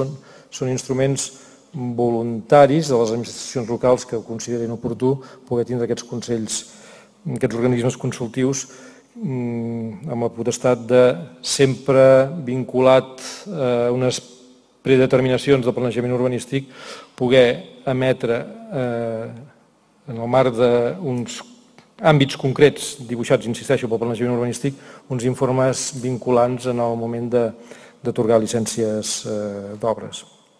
I per últim, i molt important, com a tercer instrument que dibuixa la llei són unes normes complementàries a la contractació dels serveis de creació arquitectònica. L'Ignacio Aparicio entrarà molt a fons i ho permetrà entendre més bé. Jo com a punts forts d'aquesta llei sí que vull assenyalar que jo diria que permetrà aquesta llei dotar l'arquitectura d'entitat jurídica pròpia. Fins ara l'arquitectura no en té i a partir de la llei en tindrà. Això penso que per si sol ja és significatiu i val la pena subratllar-ho. La llei posarà en valor el procés de creació arquitectònica com un procés col·laboratiu i evolutiu. És a dir, s'ha parlat en diferents jornades al marc del Congrés de pluridisciplinaritat, s'ha parlat de... Penso que en algun moment s'ha parlat del BIM, s'ha parlat d'aquests contextos, jo diria, col·laboratius en el que són moltes les professions que intervenen i no de manera encadenada, sinó de manera simultània en el procés de creació arquitectònica. La llei fa una clara aposta per aquest marc col·laboratiu i evolutiu. També és una llei que reforça la transparència, la concurrència i la publicitat en els processos de contractació. També és molt important, amb l'objectiu d'intentar donar joc també al màxim nombre de professionals possibles del món de l'arquitectura. I lligat amb el que deia al principi, importantíssim. Amb els processos de contractació es farà prevaldre per sobre de qualsevol altre criteri els criteris qualitatius. És a dir, els criteris qualitatius hauran de ser predominants, és a dir, la valoració dels criteris qualitatius haurà de ser predominant en el conjunt de valoració d'un procés de contractació. Això vol dir que com a mínim haurà de tindre el 50%. La resta de criteris, que poden ser econòmics, poden ser de proposta de terminis, poden ser molts altres, entre tots ells no podran superar el 50%. Bé, era, insisteixo, fer aquesta pinzellada. Ignacio Aparicio aprofundirà sobre algun dels aspectes que jo he anunciat i, en tot cas, recordar que la llei no és vigent, que la llei està en tràmit parlamentari i esperem que aviat pugui estar a la nostra disposició com un instrument molt vàlid a favor de la qualitat arquitectònica. Gràcies. Moltíssimes gràcies. Ignacio Aparicio, sisplau, no necessita presentació, tothom el coneixem. Gracias, Ignacio. Gracias. Bueno, muy brevemente, debo decir que no me siento muy cómodo en este formato porque todas estas personas que hemos visto que han trabajado tantísimo, que han sido a comisiones, que han escrito papeles y tienen que vomitar aquí en este patchwork que ustedes no sé cómo pueden seguir en pocos minutos, hablar de todo y con frases no es cómodo. Y por lo tanto, pues no voy a ir a recitar los puntos o detalles o entrar a la ley, sino entrar en algunas consideraciones generales que me parece que pueden ser útiles para llamar su atención. Primero, conseguimos la ley tiene digo conseguimos porque fui miembro y es un honor de los que más orgulloso estoy en mi vida profesional haber estado en la mesa de redacción de esta ley, y en esta mesa conseguimos una definición de los valores intrínsecos, inherentes, esto es discutible, de la arquitectura. Esto es una cosa realmente importante, tan importante como la arquitectura sea un bien público, un bien de interés público. Ese bien de interés público que ahora es la arquitectura, bueno, será si esta ley se aprueba la arquitectura, sumado a una cierta definición de los valores de la arquitectura, nos da las armas conceptuales e incluso jurídicas para luego poder tomar decisiones sobre muchos aspectos. Y yo creo que esto es de lo más importante. No les voy a leer por esto aquellos valores intrínsecos que se van a utilizar para definir la calidad arquitectónica, pero sepan que incluso conseguimos meter la belleza entre ellos, que todavía aún estoy sorprendido de que la belleza conseguimos que estuviese entre los valores intrínsecos de la arquitectura, parecía tan olvidado. El segundo tema que yo quiero llamar la atención es que con este argumento que ya tenemos definido pudimos abordar el tema de la calidad arquitectónica en la promoción privada y pública. De la privada no voy a hablar, son más complejos, pero en la pública sí que nos interesa mucho, sobre todo, la manera como medir, cómo realizar los concursos públicos para garantizar esa calidad. Y hay tres cosas bastante importantes que diré muy brevemente. Primero, la separación radical entre los concursos de ideas y los concursos de obras que se van a ejecutar. Ningún concurso de ideas, si se aprueba la ley, podrá convocarse si luego hay obra. Esto es muy importante. El concurso de ideas son ideas para que la comunidad tome decisiones. Son ideas para que se piense si esta calle vale la pena ponerle el tranvía o no. Pero si se va a hacer un edificio que hay una voluntad de construir una escuela en el lugar, el concurso debe ser de obra. Y por tanto, desde el principio tienen que estar claros todos los parámetros económicos y procesuales, y debe contratarse la obra completa, no partiéndola en trocitos. No solo partida en el sentido cronológico del tiempo, sino tampoco partida en el sentido de la contratación dispersa de especialidades. No entrar en detalle, pero me parece un avance sustancial. El segundo avance es que la definición de un jurado independiente, un jurado realmente con autonomía, un jurado pagado, un jurado con dedicación y con autoridad. Tampoco entraré, pero está en la ley. Y el tercero, que me parece también muy importante, es, como ha anunciado ya hace un momento Josep Armengol, el tema de la calidad prioritaria. Esto es un tema complejo. Nosotros todavía tenemos vigente aquí la ley de contratos, bueno, tenemos y tendremos muchos años, la ley de contratos del Estado, en el cual se exige que el coste sea un factor de la valoración de una obra o de un proyecto a la hora de adjudicarlo.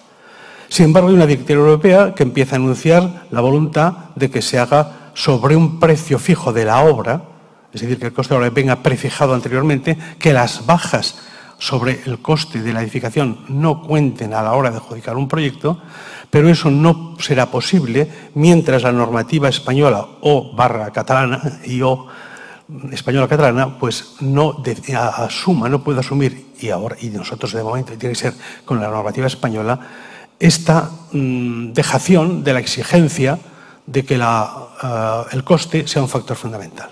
Pero sí, como ya os ha dicho Josep Armengol, es fundamental, se consigue que la valoración de los aspectos cualitativos, aquellos que se han definido previamente como inherentes a la arquitectura, factores de adecuación al entorno, factores de adecuación a la función social, factores de sostenibilidad, factores de belleza interesante, esos valores tienen que tener un valor cuantitativamente superior al valor del coste. Esto objetivamente también está. Yo creo que este es otro factor importante, con muchas dificultades para que sea aceptado por los propios organismos dependientes de los poderes públicos, con una trayectoria que espero que todos nos movamos para que sea posible y acabe bien, puesto que esto no es momento más que una ley en trámite, porque si se consigue, las armas que tendremos para superar esta situación actual serán muchísimo más importantes. Me ha gustado oír hablar a Ferran del menyspreu y me gustó oír hablar al conseller Rull diciendo, querría ser literal, que en los últimos años se ha dado una creciente priorización de las cuestiones económicas, materiales y normativas de la edificación a la hora de valorar las propuestas arquitectónicas. Se trata de mecanismos que priorizan los resultados a corto término, demasiado alejados del bien común. Esto significa para nosotros que en las entidades que dependen de esos mismos organismos se ha levantado la veda del arquitecto y de la arquitectura. Todo el mundo puede convertirla en edificación. Todo el mundo puede hacer de ella un objeto de especulación de los intereses públicos y de los entes privados, que se especula con esos costes y con esa calidad. Algo tan básico como en la vida humana como la arquitectura se ha convertido simplemente en un objeto de especulación, tan lejos de nosotros que no sabemos valorar el confort, la penumbra, el tacto de los materiales, la visión desde una intimidad. ¿Por qué sabemos tanto de vinos, aceites y sashimis? Y tan poco de confort y arquitectura. ¿Por qué la cocina ha conseguido el aprecio y el conocimiento que se le niega a la arquitectura? Espero que esta ley sea uno de los múltiples pasos hacia esa evolución de la arquitectura al lugar de privilegio que nunca debería haber abandonado. Muchas gracias.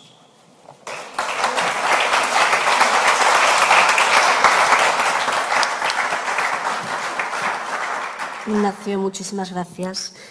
Vamos a continuar con Rosa Vilella, subdirectora general d'Estratègies Territorials i Coneixement del Departament de Territori i Sostenibilitat de la Generalitat de Catalunya, que ens parlarà de la llei de territori. I per últim, conclourem amb dos ponents més, el Sebastià Jornet, que aplicarà la llei d'arquitectura a la part d'urbanisme, ens explicarà l'aplicació, i l'Assumpció Puig. Els aniré presentant, però us ho explico ja perquè veieu que estem a prop d'anar tancant i d'obrir el torn de preguntes. Gràcies.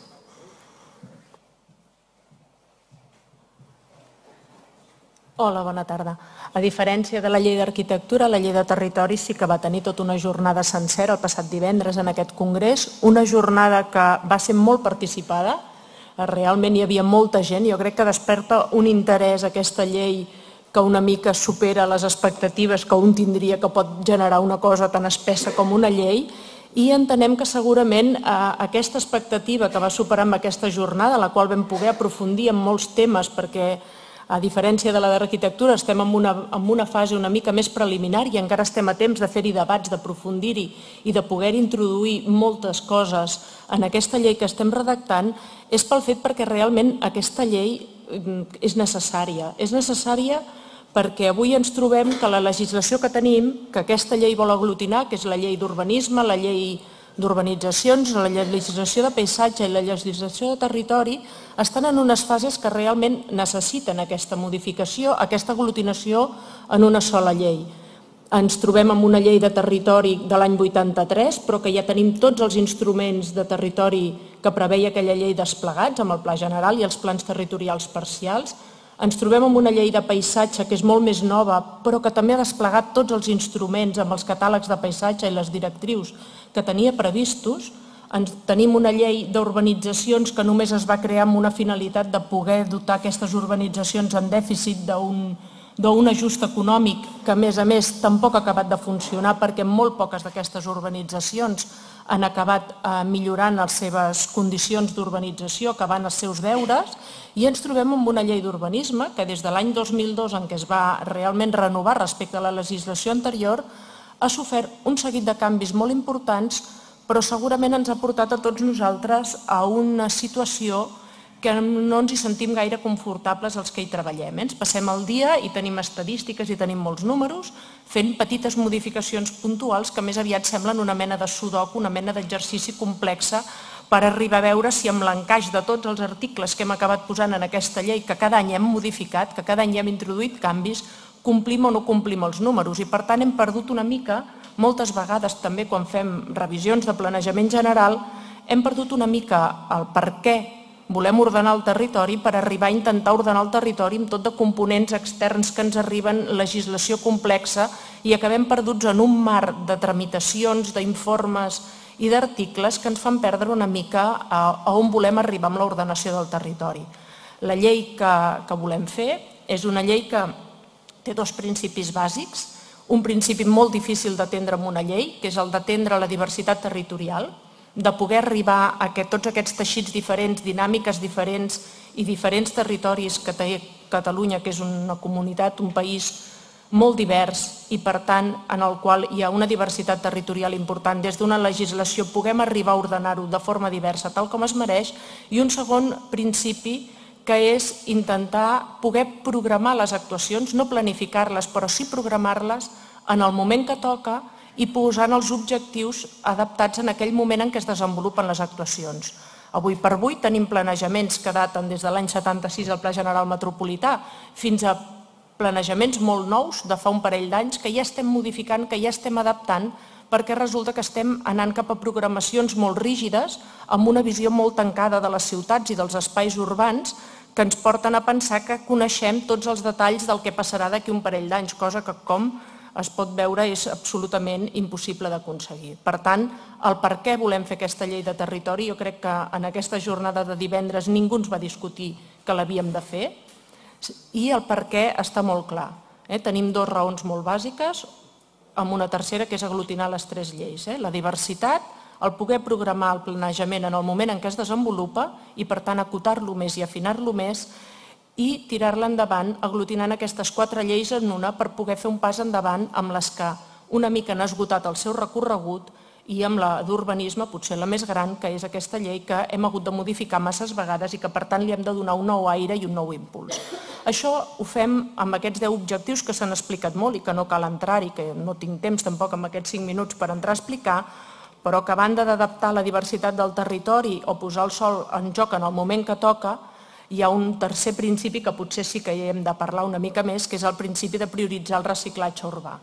No cal en aquests moments discutir aquest principi, tothom ens va donar la raó en el sentit que aquest és un principi important també de la llei i és aquell principi que ens fa actuar sobre la ciutat construïda, que ens ha quedat obsoleta, que ens ha quedat buida, que ens ha quedat a mig fer i no pensar en anar-nos extenent en un territori que ja tenim prou ocupat i prou edificat i prou complex. És molt més important entrar a reciclar, a rehabilitar, són aquests conceptes que també ens han sortit en ponències anteriors, ens hem de dedicar més a la rehabilitació que no anar extenent sobre el territori i per tant és el tercer principi que jo crec que dins d'aquests dos que ja hem explicat és el més important.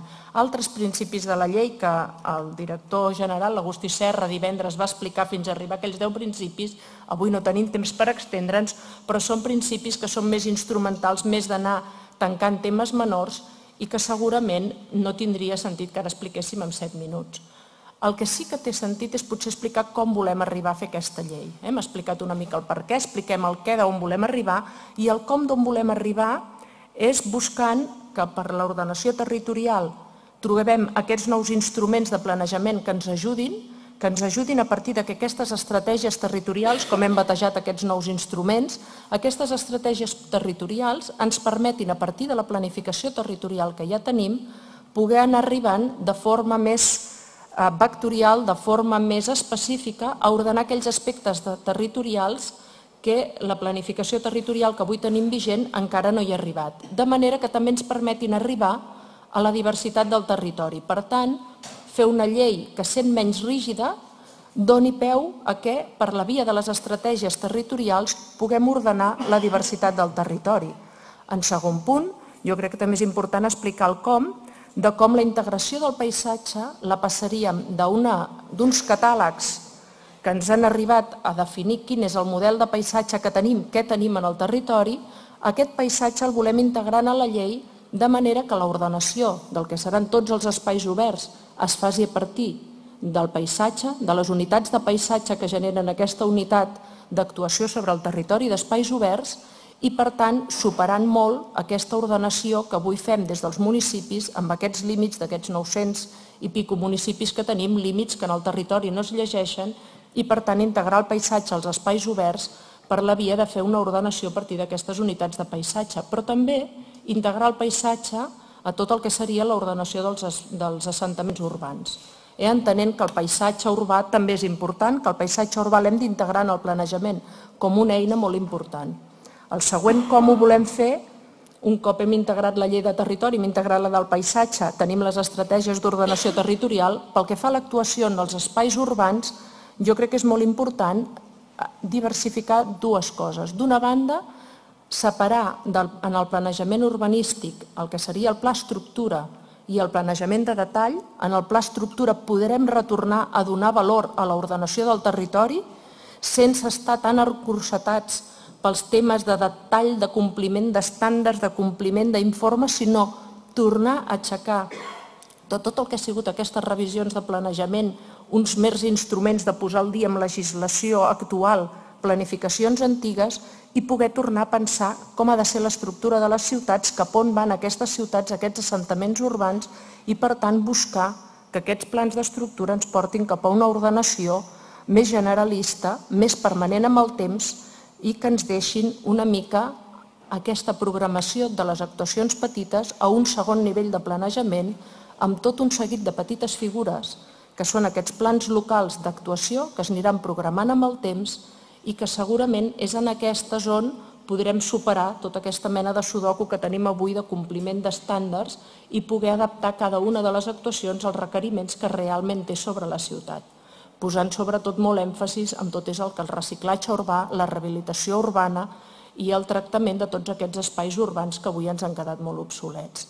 I per tant, aquesta llei de territori jo entenc que té tres pilars molt importants, que seria aquesta integració territorial d'aquesta manera, la integració paisatgística i l'actuació sobre el sòl urbà, i que és una llei que haurem d'anar evolucionant i que, amb la quarta pregunta que ens podríem fer, quan la tindrem i com la farem, és una llei que avui tenim amb la redacció d'un avantprojecte que entenem que a partir de principis de l'any següent hem de fer unes jornades específiques tema a tema, de manera que pugui ser molt participada, de manera que la puguem anar treballant i que, per tant, a mesura que aquesta llei faci aquest llarg camí, aquest llarg periple de tramitació complexa que tenen les lleis fins a arribar a l'estadi en què tenim la llei d'arquitectura, que ja la tenim a tràmit parlamentari, encara ens queda un llarg camí per recórrer, encara ens queda al final de tota una tramitació de govern, una exposició pública, però que mentre el que ha de ser és una llei molt participada i a la qual podem trobar solució a tots aquests problemes o a totes aquestes qüestions que avui ens preocupen. I per tant esperem que aquesta llei que ha generat aquesta jornada que realment va ser molt participada encara hi tinguem més ocasions de poder-ne seguir parlant. Gràcies. Moltes gràcies. Sebastià Jornet, professor del Departament d'Urbanisme i Ordenació del Territori de l'ETSAT, assessor i referent en àmbits d'urbanisme que també tots coneixem. Moltes gràcies, Sebastià. Estàs bé?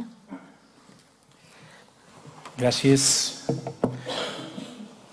Això de la llei d'arquitectura deu ser important, perquè si han passat dues persones abans i jo encara en parlo i encara en queda una altra, Déu-n'hi-do si deu ser important.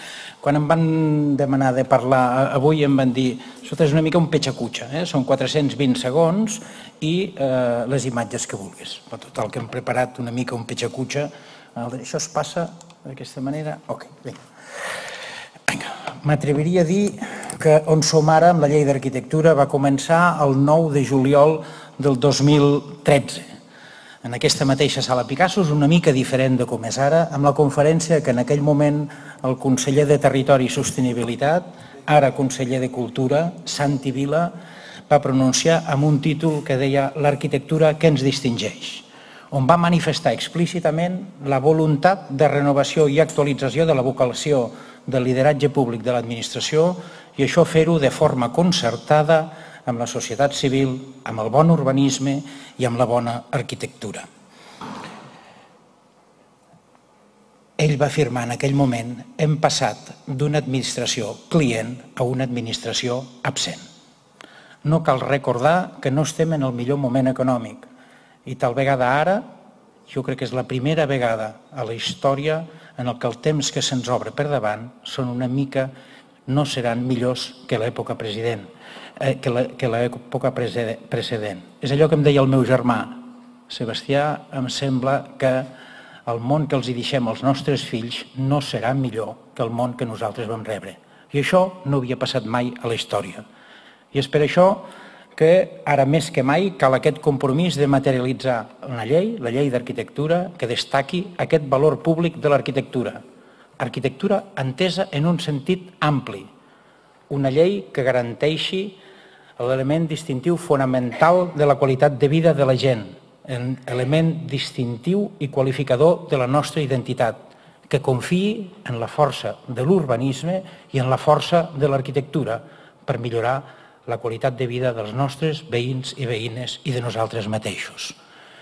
Permeteu-me que ho digui clarament, no ho hem explicat bé, no ho hem explicat bé. Encara tenim molta feina per fer o potser hi ha algú que no ens ha volgut entendre. Aquesta no és una llei gremialista, aquesta no és una llei de les coses que fan els arquitectes, és una llei d'arquitectura en majúscules. Els arquitectes, si no vaig errat, existim com a professió des de fa 300 anys i l'arquitectura existeix des que l'home es va donar compte que la natura no era perfecta. Em sembla que la frase és d'en Lacaton i Jean-Philippe Bassal, que deia: si la natura fos perfecta, no faria falta l'arquitectura. L'arquitectura, al començament, era aixopluc, defensa, seguretat i confort, i pren la seva primera forma amb la casa, que en hebreu ve de quissà, que vol dir teixir i cobrir. Això és el que és l'arquitectura al començament, teixir i cobrir. Molt i molt han canviat el concepte de l'arquitecte, que en l'origen prové de dues paraules. Arcos, que vol dir cap, guia, el qui mana, i tecton, que vol dir construcció. Avui en dia l'arquitecte és i ha de ser, en el nostre entendre, un professional al servei de la societat, un professional d'allò millor que puguem oferir en la nostra especialitat, un membre més en la construcció de la ciutat, aquell espai que el poeta Maragall deia és el lloc on tots els somnis són possibles. Un professional que amb els seus coneixements, amb la seva expertesa, amb la seva ciència i amb la seva sensibilitat treballi per oferir els serveis més necessaris per millorar la qualitat de vida de la societat. Aquesta és una llei que els objectius es fonamenten en el posicionament expressat a la Unió Europea. És una llei europea sobre la qualitat arquitectònica de l'entorn urbà i rural, on s'afirma que les polítiques regionals i de cohesió comunitària s'han de tenir en compte la dimensió cultural i la qualitat en el tractament físic dels espais i que l'arquitectura suposa una prestació intel·lectual, cultural, artística, professional.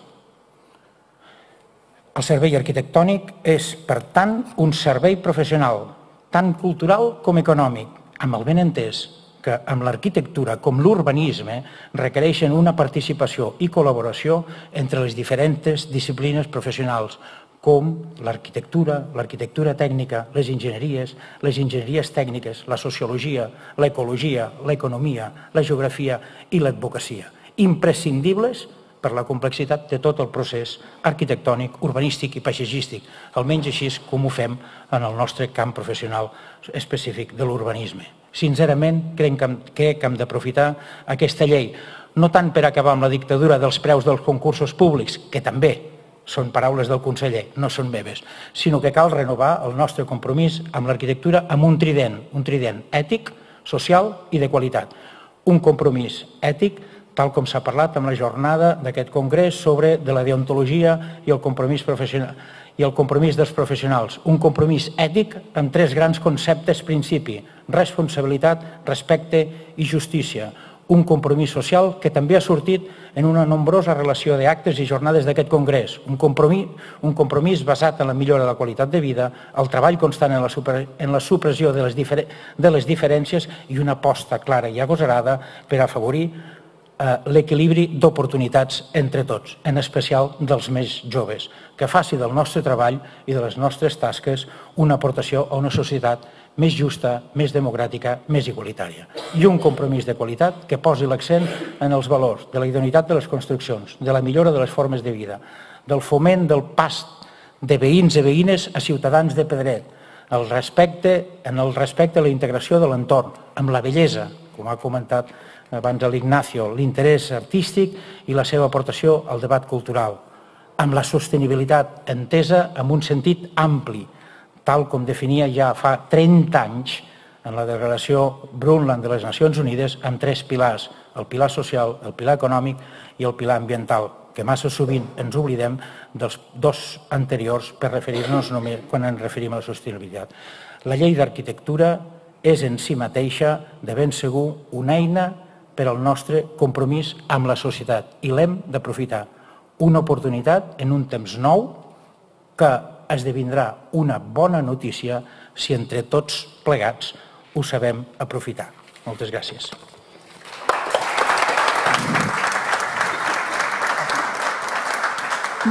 Moltes gràcies, Sebastià. Els professors, jo crec, sempre posant el focus i encertant amb el format, us ho agraeixo molt. Assumpció Puig, secretària del Col·legi d'Arquitectes, farà la clausura d'aquesta part de l'acte i donarem peu ja, obrirem torn de preguntes. Breument i tornem sobre la llei d'arquitectura. Però jo volia posar un foco diferent a la llei d'arquitectura. Primer posar-la en context. Ja ha dit el Sebastià que el conseller Vila va venir a aquesta casa el 2013 i ens va dir que impulsaria la llei d'arquitectura. Recordem que en aquell moment el ministre Guindos i per la directiva europea estaven treballant amb la llei de serveis professionals. La llei de serveis professionals és una llei que ens afectava molt directament i que nosaltres des del nostre col·legi vam entendre que teníem que ser no reactius en aquest problema que teníem a sobre, sinó que teníem que ser proactius. Com a exemple, diré que tots els col·legis pràcticament d'Espanya van tenir un lema que era no a la LSCP.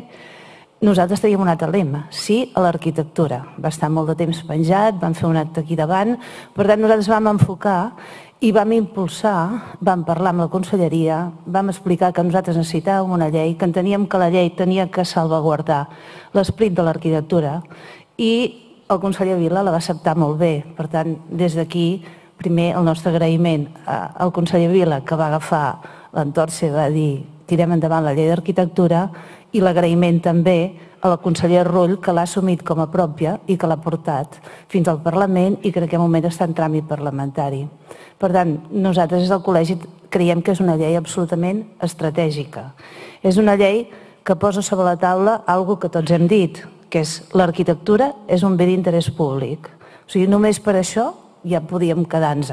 Amb això ja en tenim prou, perquè ens dona camí a demanar molts altres reglaments, maneres de fer que la llei ens pot avalar. Però un altre tema que nosaltres pensem molt important, o sigui, les lleis ajuden, però les lleis no ho fan tot.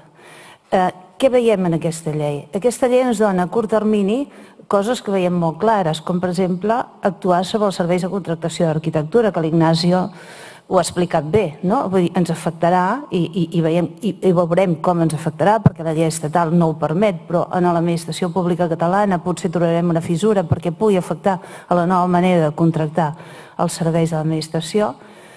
Després hi ha un altre focus que volem posar, que és a mig termini els ajuntaments i per zonificacions, amb un planejament molt específic, tindran els consells ciutadans, els consells de qualitat arquitectònica, perdoneu, que ens miraran, diguéssim, com s'està fent la qualitat de l'arquitectura en aquestes zones.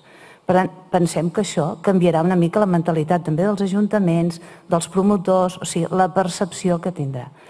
Una altra cosa que a curt termini no passarà, però que a mitjà termini pensem que sí i que a llarg termini per nosaltres creiem que serà molt important, és que aquesta llei també determina la difusió de l'arquitectura a les escoles i sobretot que els plans d'estudis de les escoles contemplin l'arquitectura.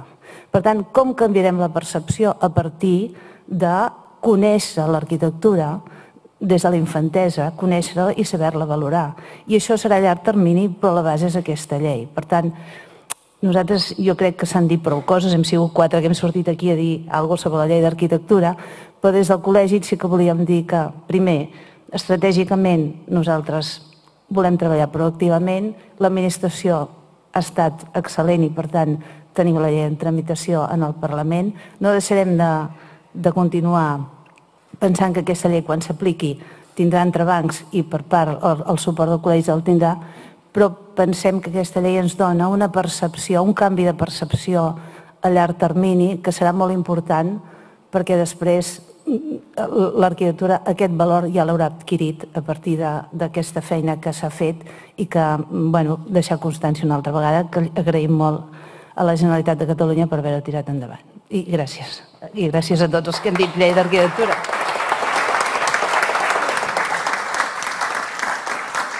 Moltes gràcies a tots. Efectivament, Ignacio, era un repte. Realment són molts instruments, és una jornada de síntesi, estem resumint coses que ja han passat i intentem ara posar, fem el relleu i us donem la paraula. Teniu 2 punts que us pugueu apropar si algú de vosaltres vol fer alguna aportació, té alguna pregunta, una consulta concreta, una aportació més general. Hi ha un lloc allà i un lloc allí, si algun dels assistents vol parlar. Enric? Et vols apropar o t'apropem al micro? Sí, tens un micro allà? Sí. Perdoneu, teniu un micro, 2 micros als costats per poder parlar i fer les intervencions. Gràcies. Bé, jo volia fer una reflexió sobre el que és la responsabilitat civil i el tema de les assegurances. De tots els agents que la LOE prefixa que tenen d'alguna forma responsabilitat amb el tema de l'edificació, l'únic que queda al marge, precisament, és l'usuari final. És a dir, la responsabilitat prèvia a la LOE era del constructor, arquitectes i aparelladors. La LOE hi va introduir el promotor, que penso jo que és un avantatge, evidentment, molt clara de cara a reduir, per una part, la nostra responsabilitat civil, però ens queda un buit pensant, i aquí lligo amb el que s'ha parlat de la qualitat, és a dir, la qualitat absoluta no existeix si no és un cost elevadíssim. Per tant, hem de marcar la ratlla amb un punt realment que sigui raonable. Per tant, un percentatge alt d'incidències no es poden incidir ni per la manca de competència del professional ni tampoc per un mal ús i manteniment. Aquesta és una altra cosa que també ens ha ajudat, els manuals d'ús i manteniment. Però com que d'alguna forma l'habitatge és un dret i la legislació sempre és garantista, el que no pot ser, i aquí la meva reflexió és, realment, quan estem pagant una pòlissa de responsabilitat civil, quina part d'aquesta pòlissa estem pagant nosaltres de garantia d'assegurança de llar de la persona que està vivint allà? Jo penso que estem assumint una part de costos garantistes, que si estiguéssim parlant de sanitat, aquesta garantia l'està donant l'Estat, però en l'habitatge, tot i ser un dret reconegut, no l'està donant l'administració, sinó que l'estem assumint els tècnics nosaltres i, per tant, un jutge sempre considerarà que qualsevol problema que pugui tenir un habitatge, si pot treure la de l'assegurança d'algun dels actors o dels agents que la LOE en defineix, anirà a actuar per aquesta manera. Jo penso que, no sé, la reflexió meva és no hauria de canviar la LOE o alguna cosa similar i pensar que de la mateixa manera que nosaltres no podem garantir la nostra salut al llarg del temps, perquè per molt que ens cuidem sempre hi ha un imponderable que et pot generar una malaltia, això mateix, aquest percentatge d'imponderable que pot tenir una edificació, s'assumeixi d'una altra manera per part del que és l'usuari i, per tant, el que hi té més a perdre. Gràcies. És una reflexió per l'Arcadi. Jo crec, si ho pots puntualitzar o afegir alguna cosa. Sí? A sota. Sí. Hi ha un botonet vermell? Sí. Bé, d'això també se va parlar una mica a la jornada. Podem no ben bé de la responsabilitat de l'usuari final, però sí de la LOE, que la LOE no ha estat del tot desenvolupada, que era la responsabilitat triennal, que és, diguéssim, la que afecta a qüestions d'habitabilitat, de construcció. Recordem que tenim obligatòria l'assegurança decenal del promotor, que és obligatòria. La LOE defineix exactament igual l'assegurança triennal del promotor, però amb un apartat que diu que es desenvoluparà per ordre del Consell de Ministres. L'ordre del Consell de Ministres encara no ha vingut. Per tant, una de les coses que es va parlar també a la jornada era que era una pota coixa encara de la LOE, però no perquè la LOE estigués mal feta, sinó perquè no s'havia desenvolupat. I aquí sí que la nostra responsabilitat quedaria, diguéssim, bastant més ajustada si l'assegurança triennal del promotor fos obligatòria, com descriu la LOE que ha de ser. El que passa que encara no ha arribat el moment. Allà veien que pressions de diferents grups, segurament dels promotors, UNESPA sembla que va explicar que estava molt a favor d'aquesta assegurança triennal, evidentment són el patronal de les assegurances, però bé. I després, en relació a això que deies de la responsabilitat de l'usuari final, jo l'entenc des del manteniment. I la LOE, i el Codi Tècnic, també desenvolupa molt clarament per tot Espanya, aquí a Catalunya ja ho teníem, però desenvolupa tot el que és el manual d'ús i manteniment i llibre de l'edifici. Que això sí que és una eina bàsica perquè els tècnics cuidem de la nostra responsabilitat posterior del mal ús de l'edifici, del mal manteniment de l'edifici, que moltes vegades repercuteix contra la nostra responsabilitat civil.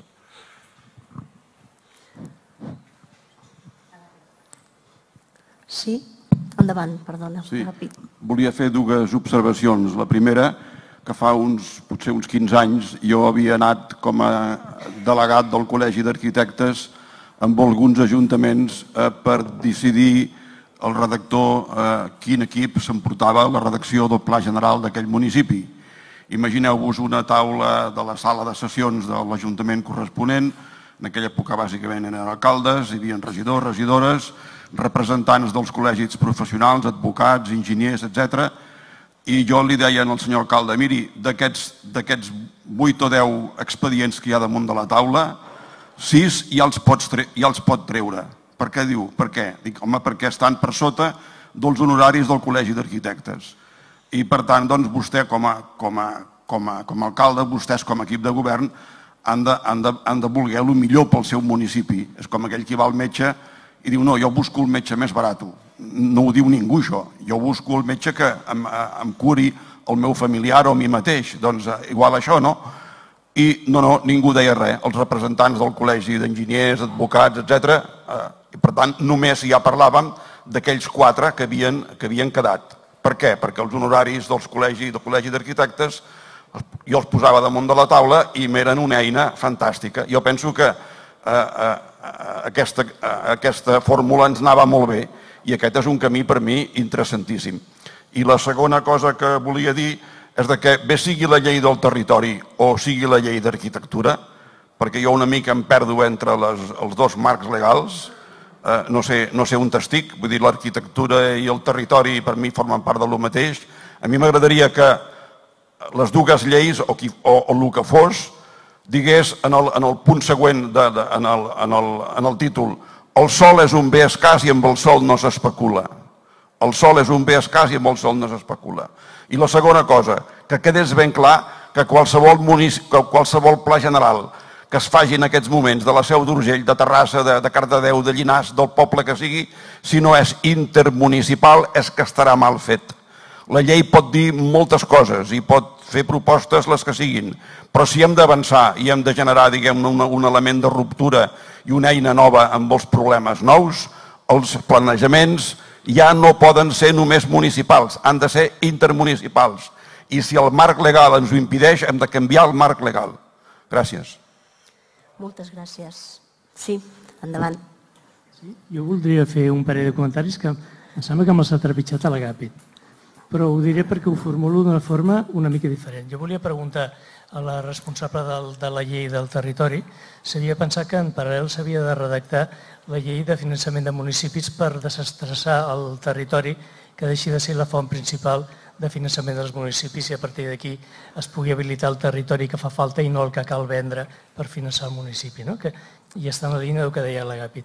I la segona pregunta que volia fer el Ferran Bermejo, de l'ITEC, li volia preguntar si aquest mètode que té per valorar el preu o el cost del servei que dona l'arquitecte, si és un projecte de l'ITEC i si està pensant d'alguna manera en fer un conveni amb el Col·legi d'Arquitectes per reformular o reescriure els barems d'honoraris. Doncs endavant, sí. per al·lusions. Si voleu començar per la llei de territori. Sí, se sent? Sí? Té un botó que s'encén una llum... Ja està encès, sí. Sí, a veure, tant el que ha explicat l'Agàpit com aquesta segona intervenció, la llei de territori hi ha alguns temes que farà el que podrà.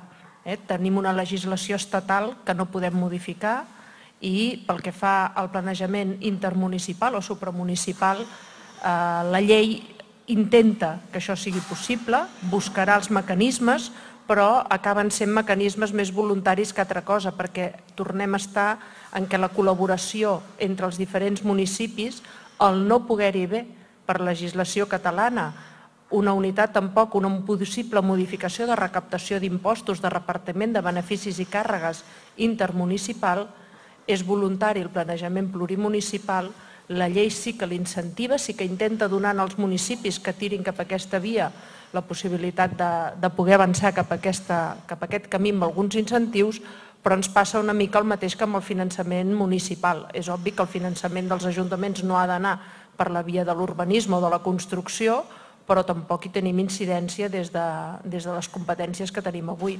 Per tant, una de dos, o ens entenem amb Madrid o anem per l'altra via i podríem arribar-hi, però de moment encara no la tenim. Moltes gràcies. Ferran Bermejo. Sí, en relació a la doble pregunta, dir que aquest és un projecte de l'ITEC que és un projecte que es vol fer tocant molt de peus a terra. L'ITEC no baixarà de la muntanya sagrada amb les taules dels barems, sinó que el que volem fer és realment treballar en contacte directe amb tots els professionals, no només els de l'arquitectura, sinó amb altres, per configurar una base de dades de serveis professionals que permeti fer una valoració de l'esforç necessari per abordar aquests treballs sota la perspectiva d'una qualitat mínima suficient. Aquest treball s'emmarca en les possibilitats que obre les directives europees a l'hora d'abordar aquests esquemes, que es basen en mètodes que en anglès són els CIS, els Cost Information Systems, que de fet són els sistemes que apliquen més o menys directe o indirectament els països que he exposat amb els estudis comparatius, que són sistemes que estan basats o bé en l'estadística o bé en l'històric. Són sistemes que mai poden acabar donant un preu hora arquitecte, en aquest cas. El que s'hi poden dir és, per fer aquesta feina em calen tantes hores i ara tu posa el preu que creguis que has de posar. Evidentment, aquí es poden donar algunes referències de per on haurien d'anar els números dels preus hora d'arquitecte. Segurament sí, però aniran com a banda de tot això. Per tant, col·laborarem amb totes les institucions i col·legis que es troben amb aquesta necessitat per aportar una visió transversal a tot el sector amb aquesta feina. Moltes gràcies. Sí, endavant, si vol apropar-se al micro. Gràcies. Jo volia agrair aquesta aportació que heu fet, una mica aquest patchwork que deia l'Ignacio Paricio, ens ha creat, sobretot els que no hem vingut a cap sessió abans, aquesta mena de batibull mental, només faltaven les imatges del Sebastià Jornet al final per acabar-ho de petar, però jo només, i a cada cosa que sortia, sortien idees, sortien llums que s'encenien, però jo volia només fer una aportació aquí que no sé si ha sortit, perquè jo he d'entonar el mea culpa que no he anat a cap de les sessions que heu fet. Aquí estem parlant una mica d'exercici professional, em sembla, i partim també d'un ensenyament, d'una educació. I llavors, aquí, el model que hi ha hagut, des que jo vaig acabar fa 45 anys, ha sigut de l'educació, has passat a l'exercici professional.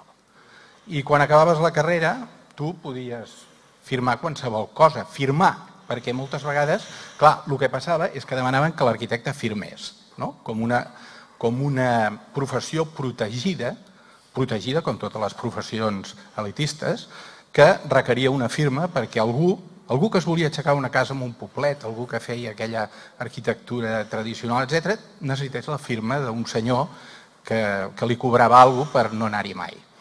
Llavors, entre aquest ensenyament i aquest exercici professional, els països anglosaxons han tingut Tu tens la formació, després hi ha el que seria l'experiència i després l'acreditació i després al final l'exercici professional.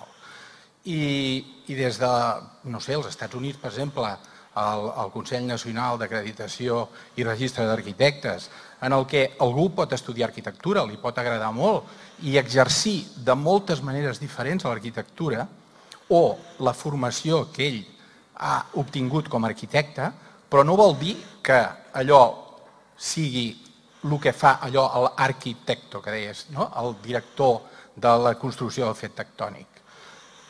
Llavors, esclar, aquí això no hi ha sigut mai. I llavors estem mirant tots aquí la professió com aquest arquitecte tradicional de sempre, em sembla a mi. Jo no sé si les lleis aquestes que es fan, això haurien d'entendre-ho d'alguna manera, perquè un arquitecte pot donar, per la seva formació, moltes més coses, i la societat ens ha de venir a buscar per lo que sabem fer i per lo que podem aportar, no per lo que estan obligats a pagar. I moltes vegades, i això ha fet molt mal la professió en molts anys d'aquest exercici, els arquitectes, com els notaris que s'estan reciclant d'alguna manera, estem vistos d'aquesta forma. Llavors, a mi em sembla que tenim com un batibull de temes que hauríem de distingir molt entre l'arquitecte, que llavors legalment li resulta que les cenes i el seguro, etc. Però, esclar, vull dir, el que fa Project Management, que nosaltres ens n'hem trobat, aquest no té cap responsabilitat civil. I moltes vegades t'està obligant a canviar coses, etc. I són exercicis de la professió, també. Llavors, no ho sé, tinc una empanada mental, la que m'heu creat, però jo volia aportar aquesta diferenciació entre el que és l'educació, l'experiència i l'acreditació o el registre. I llavors hi han d'haver uns determinats arquitectes que, per altra banda, l'arquitectura és un fet, no és un fet individual, vull dir, és un fet d'equip. Vull dir, un arquitecte no té sentit avui en dia per si sol. I això l'Star System ha fet molt mal. Però el fet arquitectònic és un fet comú. Normalment treballa un grup d'arquitectes. Els despatxos són grups d'arquitectes que treballen. Després n'hi ha un al final que assumeix la responsabilitat civil aquesta, que és el que estarà llicenciat per fer-ho. I això a les pràctiques anglosaxones passa. Llavors, aquí, no ho sé, algun dia haurem de canviar de model. Em sembla, no ho sé què penseu. Moltes gràcies. No sé si voleu aportar alguna cosa. Jo recullo el tèstic d'això que expliqueu perquè és un tema que el col·legi està treballant. És a dir, que precisament entre la LOE i el que passa realment hi ha un munt d'opcions professionals que no estan ni registrades ni acreditades i que el mercat hem d'aportar valor al mercat en totes aquestes activitats complementàries que fem els arquitectes i hem de demostrar que són bons i, a més, acreditar-ho d'alguna manera. Jo estic absolutament d'acord amb tot això. Alguna altra pregunta, qüestió que vulgueu abordar? No? Tenim ara, no res, dues conferències que val la pena que us quedeu perquè són impressionants, amb el Carles Ferrater i amb el Jordi Badia. Vull agrair-vos a tots l'esforç, sé que és una marató, és veritat, però és el format que pensem que ajuda a entendre també el Congrés com el que és, que és un espai participatiu. Abans parlàveu des de la vostra perspectiva de hem vingut dos perquè hem de col·laborar, hem vingut molts. Penso, hem vingut molts per aquí i molts per aquí, i hem de treballar-ho entre tots. Agraeixo moltíssim a tots aquestes hores que estigueu aquí participant encara en el Congrés i demà continua, sigui que us animo a tots a que us quedeu a les conferències que seran espectaculars i que continueu venint fins al final de la setmana perquè tenim un fi de Congrés molt potent i si no heu pogut assistir als actes que s'han anat desenvolupant, aquesta és la vostra setmana. Moltíssimes gràcies a tots. Vinga.